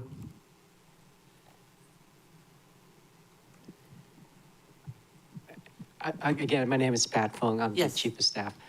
Yes, we did account in our planning, when we plan out the duration to haul the debris, we did account for some interruptions such as weather. We didn't say it was a hurricane type, but we said weather and traffic. So we did account for that. Okay. So do you think that maybe you're going to maybe think about that a bit more in terms of this is our hurricane season? Yes, ma'am, we do, as much as we can, plan out all the what-if scenarios. Right, yeah. And when we came up with the 5-month hauling period, obviously, it would take a little bit less, but we add in some duration there to address some of those concerns. Now, obviously, we can't plan for everything, but from our planning process, we work with the county, we believe that it is a fair, reasonable for 5 months at this point in time. And then as the Colonel mentioned, as we move forward in the first month or so, then we have real data, and then we, at that point in time, will adjust our schedule. And of course, we'll work with the county and let the community members know about it. So I saw that you have 50 vehicles, but you're only going to use 4 a day to go pick up and drop off. Is that right? Or No, did I misread? we plan for a total of 50 vehicles. Each vehicle takes 4 trips. A day? A day, for a total of 200 truckloads. Okay. And it's a circular loop, essentially. Yeah. So how much wear and tear is that going to occur on the road? I'm sorry, ma'am, can you repeat the question? How much wear and tear would that occur for the road? Because if you travel back and forth, right? There's going to be some wear and tear. Well, we were concerned with the Kanehar route because that's a temporary road. So we account for some maintenance of that. As the Colonel mentioned, when the trucks come down from the TDS, it would be weighed so that we'd be following all the DOT guidelines. So that's allowable. So we're not going to exceed the weight of the vehicle on the road. Right. So it'd be a standard type of traffic. I see. Okay. Thank you. Thank you, Chair. And Chair Cook. This is Nancy Conrad at DOH. yes, May I interject? yes. Yes, I just want to clarify the comment of DEM on the air monitoring along the route. There's very limited amounts of air monitoring in the Olawalu area and in Kihei, but not all along the route. To remind everyone, the debris will be burrito wrapped, and so wrapped in plastic, and the trucks will have tarp on it, so we're not anticipating any air emissions from along the route. Obviously, if we visualize and we see some operational concerns, then we would adjust and increase air monitoring. But at this time, we don't see any need for air monitoring along the route, just right there near Olawalu where those operations occurred. Thank you for that response. Thank you, Chair. Thank you for that clarification. Chair Lee is not here, so we're going to skip Member Paulton. Questions for our resource personnel? You're skipping Chair Lee so I can go? Okay. Just sounded like you were going to skip me.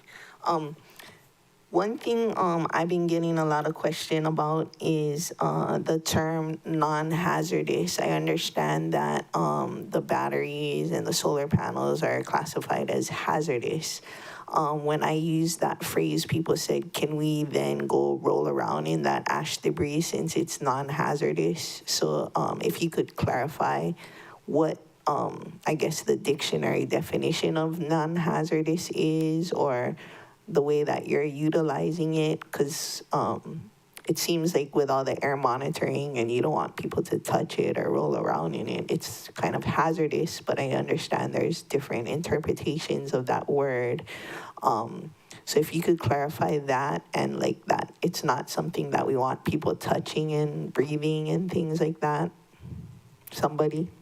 Is that Department of Health, Environmental Protection? I would let Department of Health speak first, especially as it relates to human health and exposure, and we can speak to some of the regulatory definitions of hazardous waste. Department of Health, would you like to answer? Yeah, thank you, Chair. Glenn Ha'ai with the Department of Health, Solid Hazardous Hey, Waste Mr. Branch. Ha'ai. Hello, again, I'm Member Bolton. When we use the term hazardous waste, it's a term for regulated hazardous waste, and basically within the regulations it defines certain types of substances as being hazardous waste. It's a very long list put together, I believe, by the EPA in the past. And so within the solid waste framework of regulations, hazardous waste is separated out. And those types of waste are have special regulations essentially. And so when we use the term hazardous waste, it's very specific to that regulated hazardous waste. To answer your question, other solid wastes may also be detrimental to human health and the environment. So the term hazardous, again, only applies to the regulated hazardous waste. Solid waste could still have negative effects and contaminants that could affect people. So, I wouldn't recommend anybody to roll around in any of the solid waste material. As an example, also, you think of sewage or something like that. That is not considered, can potentially not be considered a hazardous waste, but it's still, again, detrimental to human health and the environment. So there are just different regulations for different types of waste materials. So would we say non-hazardous but detrimental to human health and environment waste? You could say that, yeah. We just call it solid waste. Okay, my next clarification. Go ahead. Let me add to that, Chair Cook. So I think to address that concern, I think we all know that when... Can you stop talking, please? Because I only have limited time and I don't want to just free for all everybody talking. Thank you. Well, Chair, please pause for a moment. I had asked for their input. They're giving input. I'll grant you additional time if needed. But, I'm going to need a lot of time. well, you can have a third round. You finish this. Department of Health, if you would continue with your explanation. Oh, I don't have that. Thank you, Chair Cook. I'll be brief. It's in the past, we talked about the ash having significant levels of heavy metals that may be a potential human health concern. And as I believe was EPA mentioned, that in this scenario, this exposure situation is very different. As Glenn said, the public or the community are not coming in direct or even very close contact at all with the ash, and it's all wrapped and being distributed. So the controls and mitigation measures that we would require and advisories that we would give to the public varies with what kind of exposure they might have to it. In this case, there's no longer any exposure, and we've demonstrated that through significant environmental monitoring activities. Thank you for the clarification. Member Paulton, you may continue. Okay, you can restart my clock. My next clarification is the sun up to sundown. In the calendar, it states specifically sunrise and sunset times. So at sunrise, where will all the trucks be? And at sundown, are they going to leave someplace in Kahului and drive to Olowalu at sunrise? Will they be at Olowalu? Is it the listed time, like 6 a.m. or 5:53, like daily? Can you clarify? Department or whoever. Hi, so we anticipate the trucks are gonna be leaving their base yards somewhere out here in Kahului and then driving out to They're leaving their base yard at sunrise. probably depends on where they're coming from, but it may be before sunrise so that they're out at the TDS around 6 a.m. that time. 6 a.m. throughout the 5 months, regardless of when the sun comes up? They Or might start a little bit later when the sun starts coming up later. Okay, and then, Operationally, the workers need to have light to be able to load up the trucks, wrap everything in. They need to be able to see, and be safe. and then, when it was being disposed at the TDS, daily, fill would be placed on it. Is that the same procedure? At the end of the day, you would place fill on top of the TDS? That, the county is going to be doing the fill placement at the PDS. TDS. Oh, the TDS, yes, they'll cover the material at the end of the day. So it's And- not left exposed. And what is the threshold of wind? Like, if it's 80 miles an hour, are you still operating? No, I believe it's around 20, 25 miles an hour. 25 miles an hour, And those for how long? I'm not sure. I'd have to find out more information on that. 5 minutes, 10 minutes, you don't know? I'm not sure. Okay, can we get that in writing? 25 minutes for how long? And then, or 25 miles per hour for how long? And then, special events, we're hosting, the state canoe regatta, we're hosting the state junior lifeguard regatta in Ka'anapali this summer, I think beginning of August, first and second weeks. Is there any leeway for the transportation of the koa canoes, transportation of jet ski and like that along the route to pause operation? I believe that's, Mahina want to address that? I think I can help with that question. Thank you, Chair and Councilmember Paulton. With regard to large-scale events such as the State Canoe Championship, regattas during the summer, and a few other events that we've been made aware of, including large family reunions, requesting for consideration. It's been difficult for us to pin down which ones should be considered and can they be considered given the volume of events during the summer. I know that the Army Corps will be carefully monitoring how we have been in conversations, particularly with the Hawaiian Canoe Racing Association. Matter of fact, I just met with them the other Sunday. So they're aware, including the local canoe clubs, to prepare in advance. Competitors coming in shouldn't be arriving, 1 hour before race time and given, the normal Pali traffic, expect to get there. But we've also received requests from employment folks there. The workforce is concerned about employee travel times. And so, again, it's been the same conversation to try to plan accordingly. We're carefully monitoring. So that's kind of a no or yes or maybe? If you want a straight answer on can there be considerations for special, the current answer is no, considering the time frame. If we do not clear out and complete the restoration of Oluwalu and the transfer in the adequate time, the county will end up paying for the complete operations. So that is the demand that we're under. So every single request would weigh in on that. I heard the bell, thank you. Member Rollins Fernandez, would you like your first round of questions? Yes, mahalo, Chair. Aloha, everyone. Mahalo for being with us for the presentation and for answering our questions. Okay, so first, the slide 2, where it has the frequently asked questions. Not sure if I heard it noted, but it does get cut off. There's the QR code for the entirety. But if someone was, if someone in the public wanted to see this slide presentation and saw that it was cut off, was the intention for it to be cut off, or was the intention to put all of the FAQs on the slide? Thank you, Chair. Thank you, Councilmember Rollins Fernandez. It wasn't intentional to share just some. I think our graphics folks were trying to take a show and tell view of it. So the QR code should be used to get the complete set. It's a one-pager.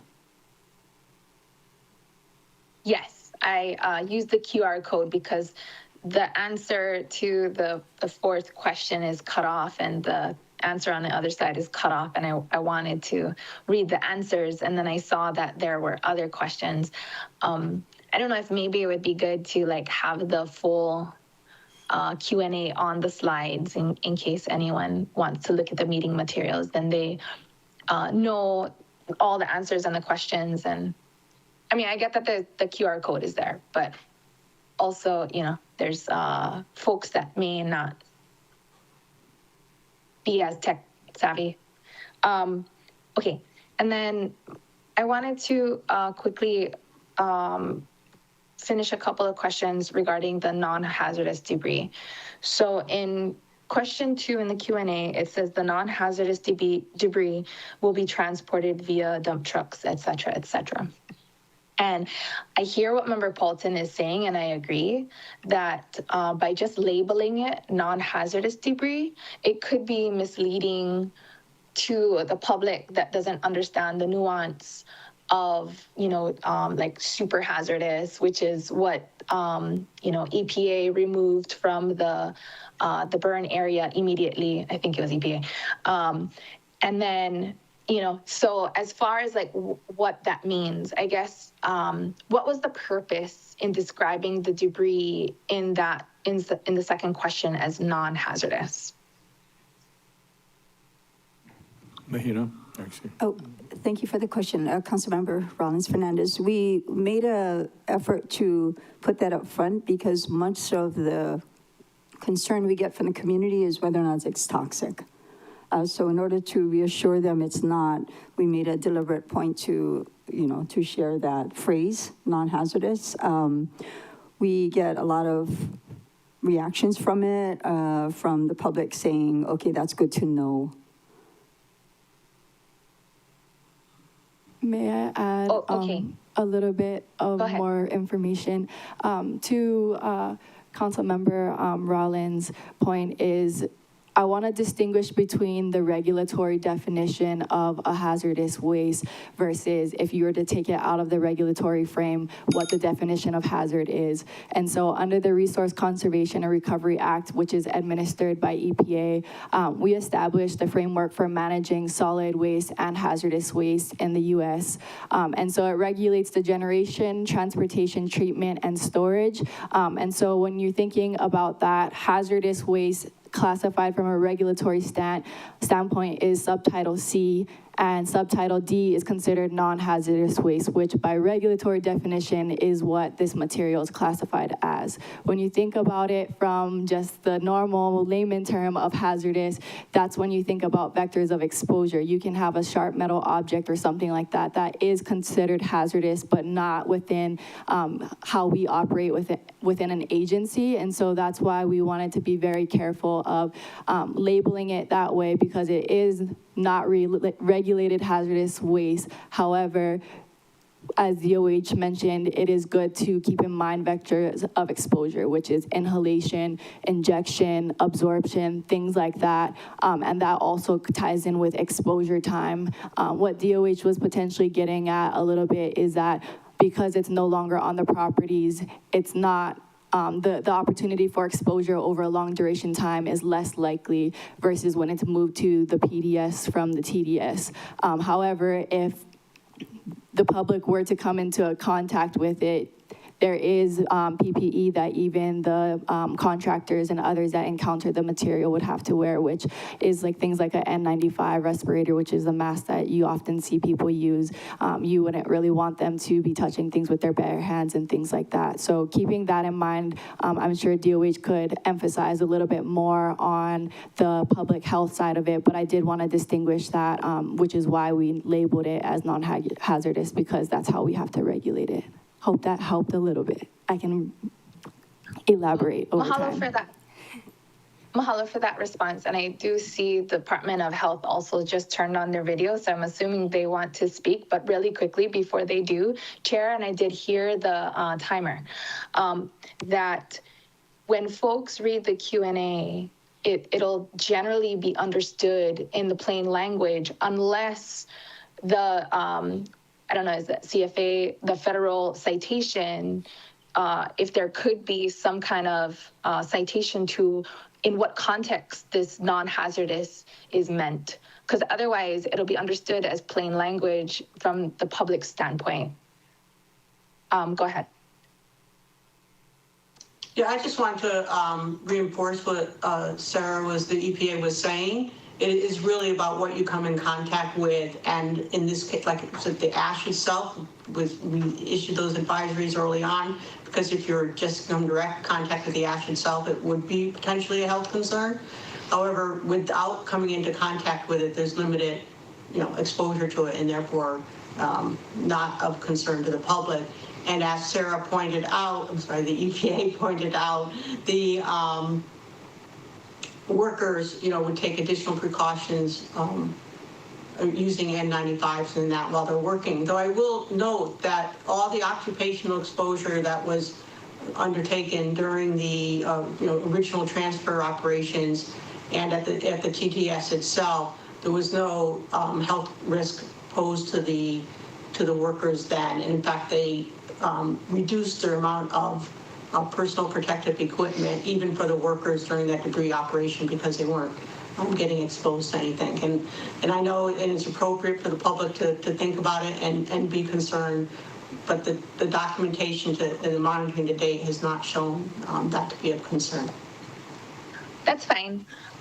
So I would just ask that maybe an asterisk be put for where non-hazardous where it shows up, or maybe just the first time, and at the bottom there be a citation to in what context. So under the EPA regulatory framework, that's the definition, that's the definition we're following for non-hazardous in this Q&A, because that's the purpose of this Q&A is to communicate and to be clear, and that's not clear when you read it in the plain language.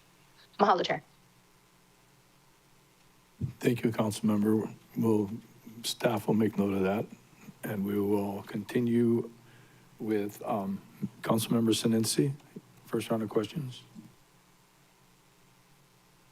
Mahalo, Chair, and mahalo everyone for joining us this morning and answering our questions. A lot of my questions have been answered, but for Ms. Martin, I just also have some questions. Has the hotels or the Maui Visitors Bureau or the rental car companies have been informed? Only because I prefaced my question with, we get a lot of visitors from the west side, on the east side, so just trying to us to regulate vehicular traffic throughout the island, but for me, for East Maui. Thank you, Chair. Thank you, Councilmember Sinensi. Yes, we have engaged in a meeting with the industry. Our team actually met with general managers of the West Maui hotels. We also met with the Maui Hotel Lodging Association, and we met with representatives of the Kahului Airport, including rent-a-car operators. We provided them our materials so that they can help us relate this to their customers and travelers as well. We have met with Airport Manager Marvin Moniz to look at opportunities at the airport. The advertising on radios, the goal is to get people to plan accordingly rather than not realize what's going on and be on the route. We also will have electronic signboards out. So most of this is intended to help them plan ahead.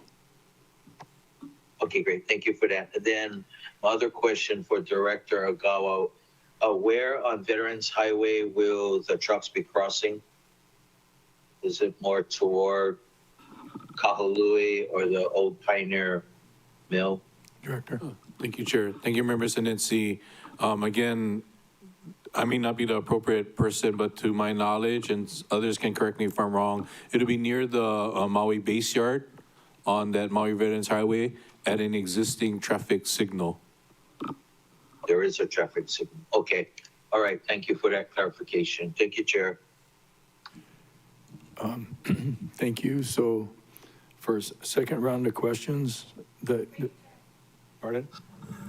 You didn't call me yet. I apologize. But that's okay, I'll be fast. Thank you guys for being here with us. What's the dead date for the completion of the TDS? or PDS? Thank you, Chair. Thank you, Member Hodgins. There is no actual drop dead date for the completion. I just want to let people understand this is a construction project, right? It's hard to pinpoint a date. We don't know how the weather is, but we anticipate the completion to happen in June for the entire PDS construction. Okay. And then for Ms. Martin, when Member Paulton was asking you about potential consideration for events on the west side, you said we have a certain amount of time to finish this. When is that drop dead date? Army Corps, I'm sure they can help a little bit on the time frame. We were given 18 months with an extension. How long is the extension? Our goal has been the end of December of this year, which also includes the restoration of Olowalu. So it's not just a final completion, but Army Corps of Engineers must complete the restoration as well. Okay, restoration of the TDS and moving all the things needs to happen before December 2025. And there's a, if anything, because it is the winter season, is there an extension on that? We are anticipating that should conditions warrant that we'll know as the operations continue to the summer if we're going to be losing time due to any incidents or any weather incidents or anything that could delay, and then we will have to address it at that time with the federal agencies involved. I mean, because regatta season is coming up, as you know, as a long paddler, Saturday afternoons, it's stuck, you're stuck. So I hope you folks anticipate to be just as much as stuck as the rest of everybody else. I'm Pao, thanks. Thank you, Member Hodges. Member Kama, the second questions.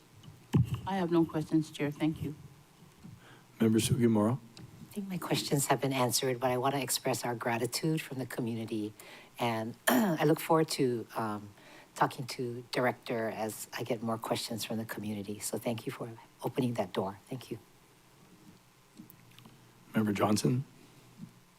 Thank you, Chair. Just a quick question for Director Ogawa. The FEMA tipping fees is balancing out for all of this process? Thank you, Chair. Thank you, Member Johnson. So yes, FEMA has agreed to compensate via the tipping fees for the debris that'll be taken to the PDS. And it's covering all the costs? I don't know the final numbers at this time. I do not anticipate it being covering all of the costs, but we won't know until the exact tonnages are calculated out. We won't have a number until you do that exact tonnage. Okay, thank you for that. Thank you, Chair. Thank you. Member, okay. Councilmember Lee still not here. Member Paulton. Thank you, Chair. In the strike teams that you were referring to, will there be police presence along the route and within the strike teams? Because, rainbows, monk seals, surf, all of those can stall traffic for hours. So, would the strike team contain police presence that would be keep it moving, don't look rubberneck at the monk seal on the side of the road or something? Just pull off to the side if you want to take a picture of a rainbow. Our strike teams aren't comprised of the police presence, but they will be, they will have contact with the emergency dispatch as needed. So we have done a tabletop exercise with the emergency police, fire, ambulance, going over different scenarios so that everybody would be prepared and understand what's going to happen. But basically, we're not changing the emergency operations. If people see something that happens. Tell people, stop looking, keep moving? No, strike teams will not be doing that. Our strike teams will not be doing that. So you're prepared to sit in traffic like the rest of us then? Yeah. And then what if you complete your 4 round trips? Is it tap out before sunset, or would you do more round trips?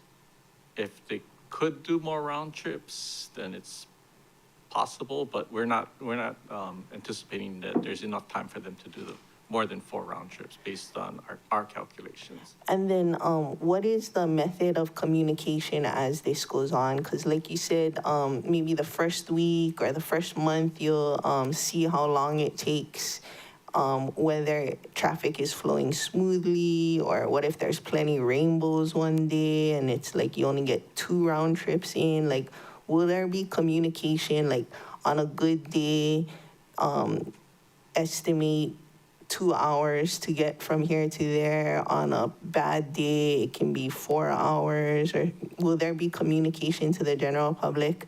Will there be communication to the general public on like high wind days where we're shutting it down because it's 40 miles an hour for 20 minutes? So have at it while you can, kind of thing. Like, what is the method and communication plan? Member Mo. I think we'll defer. Thank you, Councilmember Paulton. The monitoring of it will include the County Communications and Office of Recovery.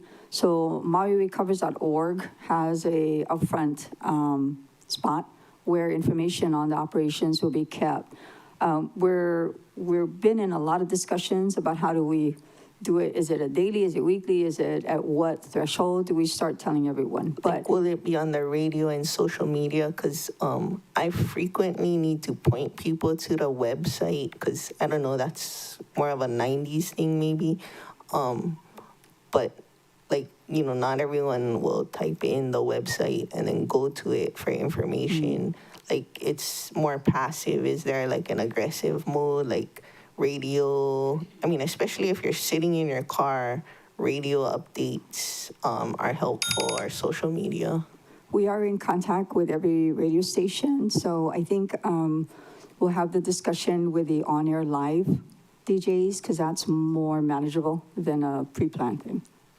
Okay, and then like more communication, more frequent would be my preference. Thank you. Thank you. Member Rollins Fernandez? Oh, hello, Chair. Okay. So you're planning to have 50 trucks hauling. Have the 50 trucks already been contracted?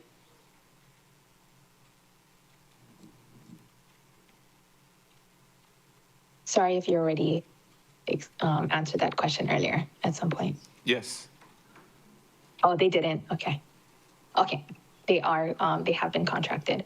Okay. And then I wanted to get a little more clarification when Member Paulton was asking questions about the sunrise to sunset. So the trucks are owned by the contractors, and so they would likely leave before sunrise to get to Olowalu. And then while at Olowalu, they wouldn't start working until there's light.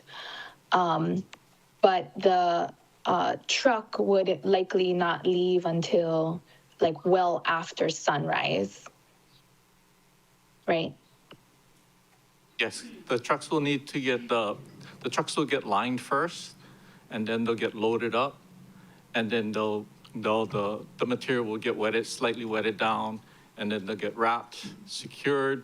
They get another covering on top of that, and then they go down to the weigh station. They get weighed, and then they're going to be going out. So the whole process is going to take some time before they actually leave the TDS.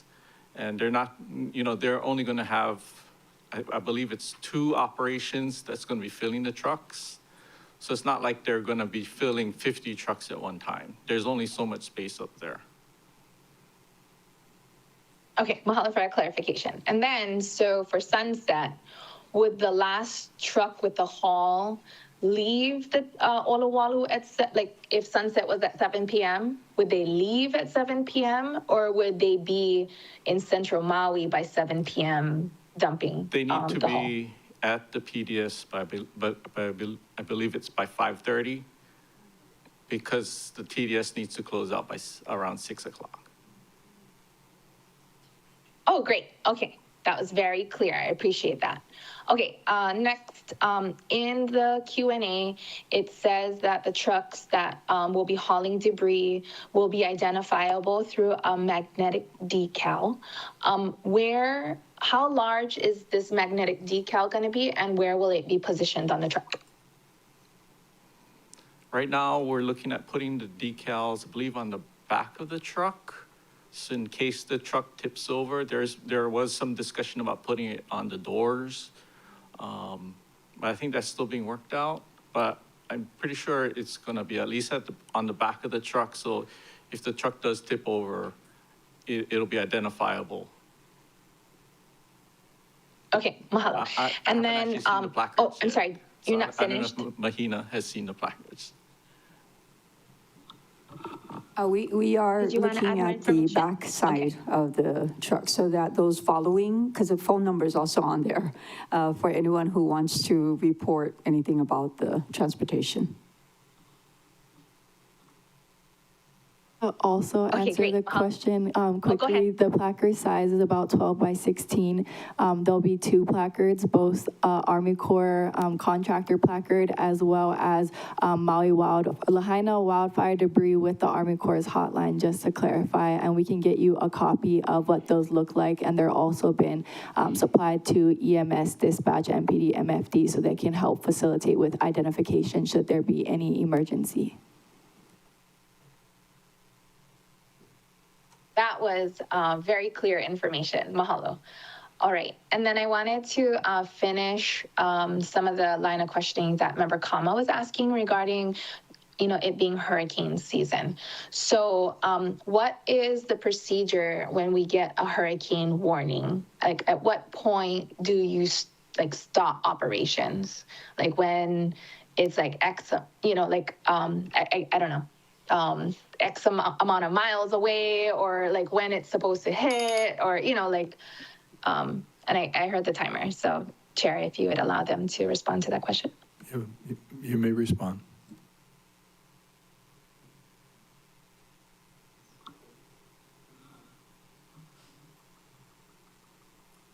I can help start people off. It's a 2-part question, one talking about TDS, one talking about PDS. So I'm sure Army Corps can elaborate, and then Shane would be able to elaborate.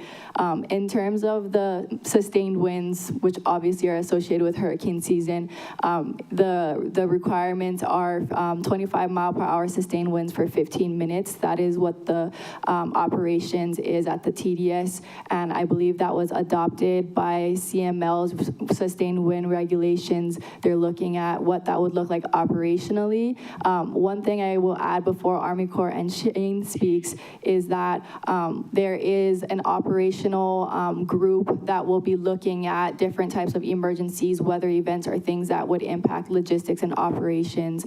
We have members of National Weather Service and MEMA and others that are in that operation tree, and so that's something that would be discussed in advance within that group of what operations would look like. Obviously, it can vary. We won't always know when a storm is coming or what operations will look like, but that's something that will be coordinated ahead of time, and we can figure out how to help communicate that out to the public. The communications plan is still being developed, but will be identified before Hall starts. And I'll turn it over to the Corps and Shane if they want to elaborate anymore.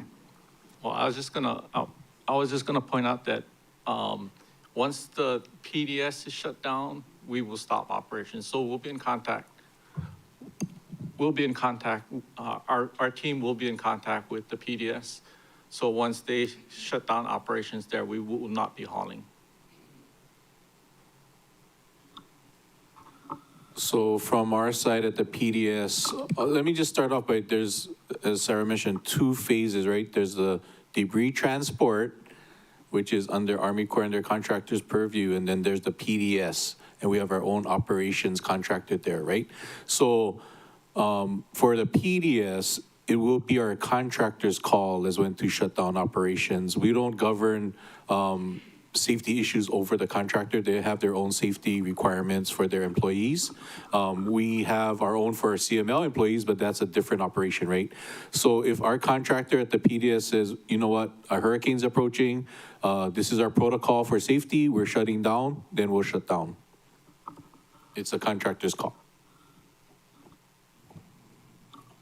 Chair, if I can also add, in the event of a disaster such as a hurricane warning, as Sarah said, the county's emergency management agency goes into action. And part of the evaluation, the assessment, the situational awareness includes large-scale operations such as this. So it has a high level of awareness.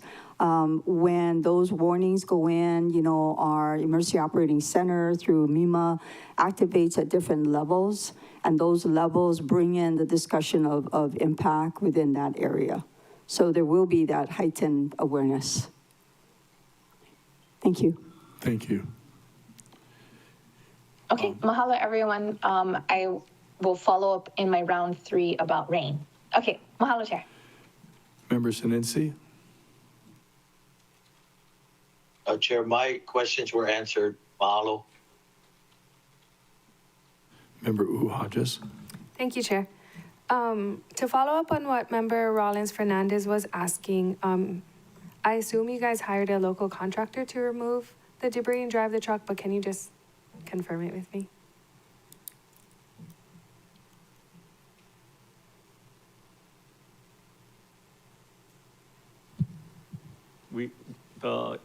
ECC is the contractor that's the overall prime contractor that was hired, and they're hiring local truckers. Okay, great. I don't need to state the obvious, but that road is very windy and right next to the cliff. So you don't really want somebody who doesn't drive it on a regular to be driving a gigantic turnhala with non-hazardous debris. Regarding the roads or the improvements on the temp roads, are you guys gonna leave in the improvements? Could you repeat the question? Is that a Department The of Public improvements Works? on the temp roads that you guys have done for not on the regular highway that's existing, the temp roads that I believe are probably Mahiponos, and the improvements that are made so that they can accommodate the large trucks going back and forth 200 times a day. Are you guys gonna leave in the improvements? The contractor will be removing the bridge crossings across the drainage channels, Okay, the irrigation ditches, I'm sorry. okay. And what, And did you as far guys as do the anything county to the portion, roads I'll itself? defer to the county. Department of Public Works. Huh? Public Works to have to answer that question. Okay, thank you. Would you like to ask Public Works? Yeah, that'd be great. Mr. Barney? Oh, we cannot hear you. I think you're muted. Sorry, can you guys hear me now? Yes. Thank you, Chair. Thank you, Council Member. Yes, we plan to, this portion of Waiko Road, we're going to leave, the county portions are going to be kept as is. And the transitions across at the state intersections will be removed. So it'll be returned to pretty much pre-existing conditions with some improvement to the structure with that chip seal laydown. So we're gonna do all these improvements. It's gonna be nice, and then we gotta remove it. Are they reusable? Are we gonna be able to use them someplace else?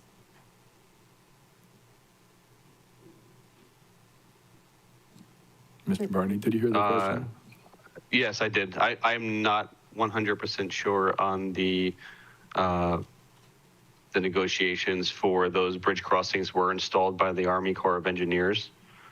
Right now, or prior to them being installed, it was just small, non-structural crossings that had been there from the old cane hauling days and when Waiko Road was a public roadway back in the 70s. Mm-hmm. Okay, so you guys are gonna remove it? The contractor's leasing those mat bridge crossings right now, so they will remove it and then they'll return it to the owners. Okay, okay, thanks. Is that it? Okay. Chair has a couple of questions. For Department of Health, and actually for the, environmental management also. The documentation and testing during the TDS transport and handling from the Lahaina fire site to Oluwalu, there was extensive testing, air monitoring during that process. Is that correct? Yes, that's correct. So the data that was collected during that process, is that being utilized in somewhat to measuring this non-hazardous material after having tested it extensively during the transport?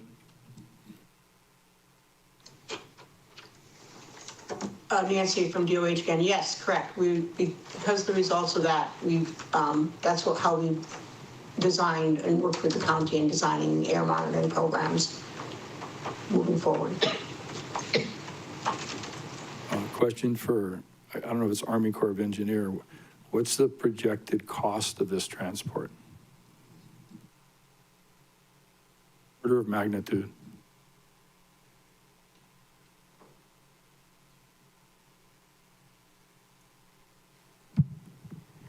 Sir, we're still working out the details, and it's too early for us to provide a number to the public. Okay, I was just, it's a substantial sum, and. It's in the millions, let's put it that way, sir. Okay, thank you. And then for the Director Onagawa, what's the projected cost for the permanent disposal site that's being developed? Thank you for the question, Chair Cook. So the first phase, I mentioned there was 2 phases. The first phase was about 5.2 million. That was the earthwork portion. The second phase we're looking at is about 14.4 million, which is the liner portion. So a total of about roughly 20 million, just short of 20 million. Thank you. That's pretty much Chair's question. It's 11:34. Is there a request for a third round? And Member Rollins Fernandez, any other members will have a third round question? Okay, starting with Member Paulton. Thank you. On the communication plan, will it be communicated, the information, and how soon can we get the information about wind speeds, duration, and then shutdown? And that's just like the guidelines or the framework, but will it also be communicated to the public, one? And then when it occurs, will that be communicated in real time? Like, oh, the wind has been blowing at 45 miles per hour for the last 20 minutes. We're shutting down at 8:05 on Tuesday, this date. And then also communicated in real time that the wind has died down. Like, what is the determinations for shutdown? What is the determinations for reopening? Maybe like even a summary, like at this time this past week, we left the TDS at 6 a.m. for this past week. Just, like people are used to sitting in traffic all day, every day to get in and out of the west side. But the communication of how this will affect their daily commute is information that people want to know. And I just want to know if we'll be accommodating and communicating in real time so that, the purpose of it is so that people can plan ahead and make informed decisions. So are we going to be communicating in real time the information people need to make informed decisions? Or are we just gonna give them estimates, not in real time, so they make estimates and so on and so forth? Administration will answer that. Yeah, thank you, Chair. Thank you, Councilmember Paulton. You bring up a good point. We have been discussing how do we keep it real time without misleading the rest of radio listeners who, quite frankly, if you live in Kula, or North Shore, you may not be interested. So we're trying to explore the use of the text messaging through Maui Recovers, maybe an opportunity for subscribers interested in that specific question to get that information. So those are the options we're currently looking at. And how are we folding in Maui Bus, and how are we adjusting those times for the commute? Are we offering County of Maui employees that work in West Maui alternatives to coming in every day? Like during COVID, there was work from home scenarios. Are we exploring any options to alleviate additional traffic from that route? We recently did a briefing for all department heads so that they could make their own operational decisions and explore what impacts they'll have if they have satellite offices or employees. I think everyone's really trying to understand from the beginning what that experience is, with the state DOT telling us it's a 1% impact. We just don't know. So I think that first few weeks are going to be critical to understand.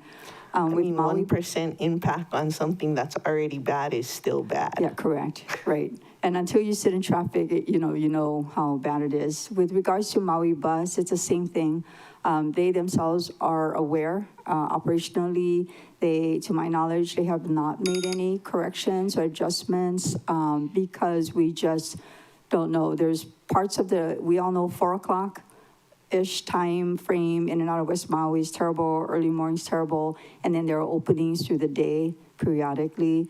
So it's hard to gauge. It's going to be important the first week especially. And so there's plans to update after the first week, like how it went this first week? Yes, we're particularly interested how that first week goes.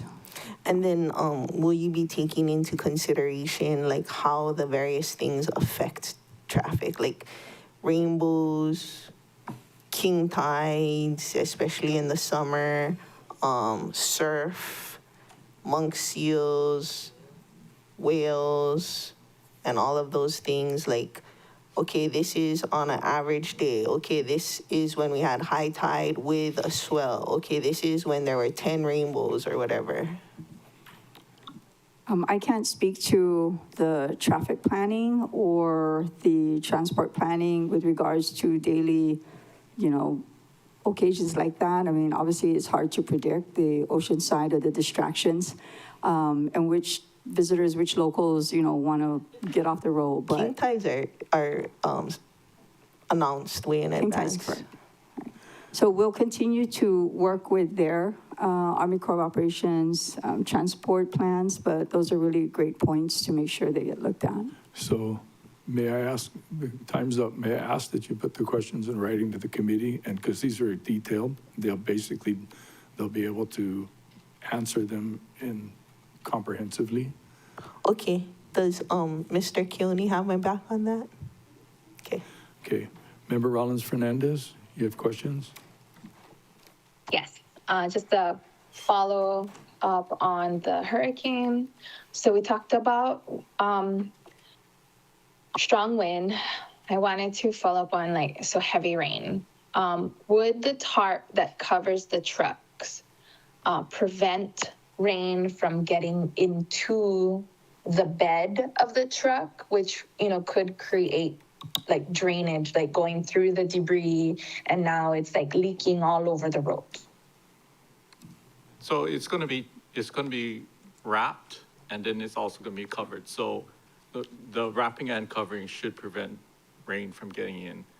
I think one of the bigger concerns is if the rain is heavy enough that it's a safety concern for the contractor, then they may stop their own operations for their own safety concerns. Because we don't want the contractor operating under unsafe conditions. So if he feels that it's unsafe, he may stop his operations.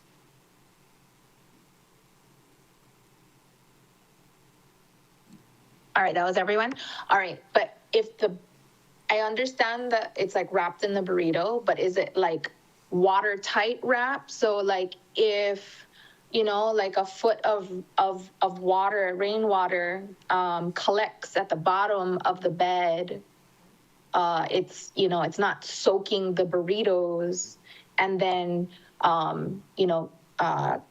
extracting some of the heavy metals that then drain out from the truck onto the road and then into the ocean. Well, there's also the extra cover that's on top of the wrap material. So the extra covering should prevent a lot of water from getting into the bed of the truck. Okay. All right. And then, okay, so that's the rain. And then to follow up, so all the procedures and stuff, will it be on the Maui Recovers website? Like all the like the Q&A of these natural disaster type of high wind, heavy rain events? I think a lot of Like that's how already to under how the to Q&A process. portion of the Maui Recoveries website. No, well, the Q&A that is on slide 2, it doesn't have like the details of what I was just asking about when there's like a hurricane or high winds or heavy rains.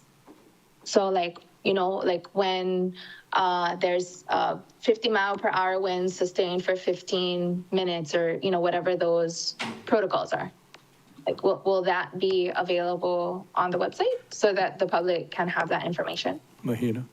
Yeah, thank you, Chair. Thank you, Councilmember. That's great points. We will adjust or redo and update it so that it will point out those specific incidents and what happens. Okay, great. Would And then, also, sorry. Oh, go ahead. I was just going to briefly add that we do have weekly ASH communications meetings where we specifically look at frequently asked questions. We know that over the duration of the debris hauling, there'll be new questions. And so we definitely welcome you and your constituents submitting additional questions. And we can work with County, Army Corps, FEMA, you know, Solid Waste Environmental Management, and all of our partners to be updating those in real time, especially as they become frequently asked questions and people have similar concerns. Okay, and then my last question is regarding the contractors' protocols. I understand that we will not impose our protocols on, you know, our safety protocols on them, but they should communicate to us what their protocols are so that we can communicate it to the public, right? And then when we get that information, can we make also public? So Chair's going to request if you can put that, we'll put that in writing. The timer went off, it's 11:45. Chair's going to request. Is that not just a yes or no? It's not just a yes or no question? Can they just say yes or no? Is that a yes or no question? Yeah, it was a yes or no question. Are they going to make that information public, yes or no? Ms. Martin? Just to clarify, the question on responses to hurricanes or inclement weather? Oh, so you said that when it comes to the contractor safety protocol, that's the contractor's call. And so they should submit their protocols, their safety protocols to us. And then when they do, can we make that available so that the public can know as well?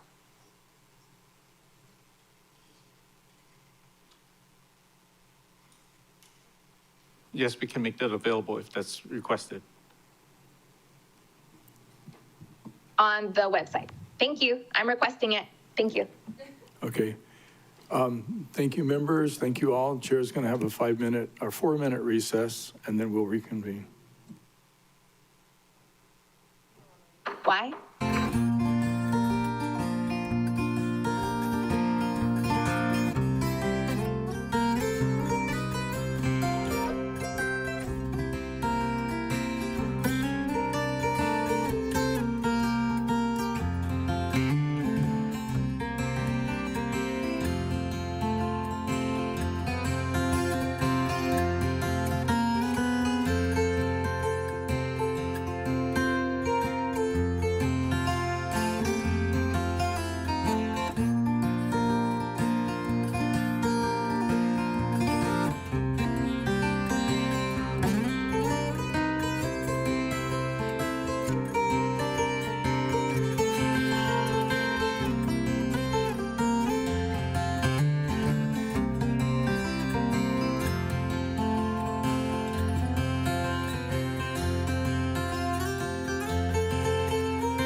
reconvene our meeting, and thank you for the pause.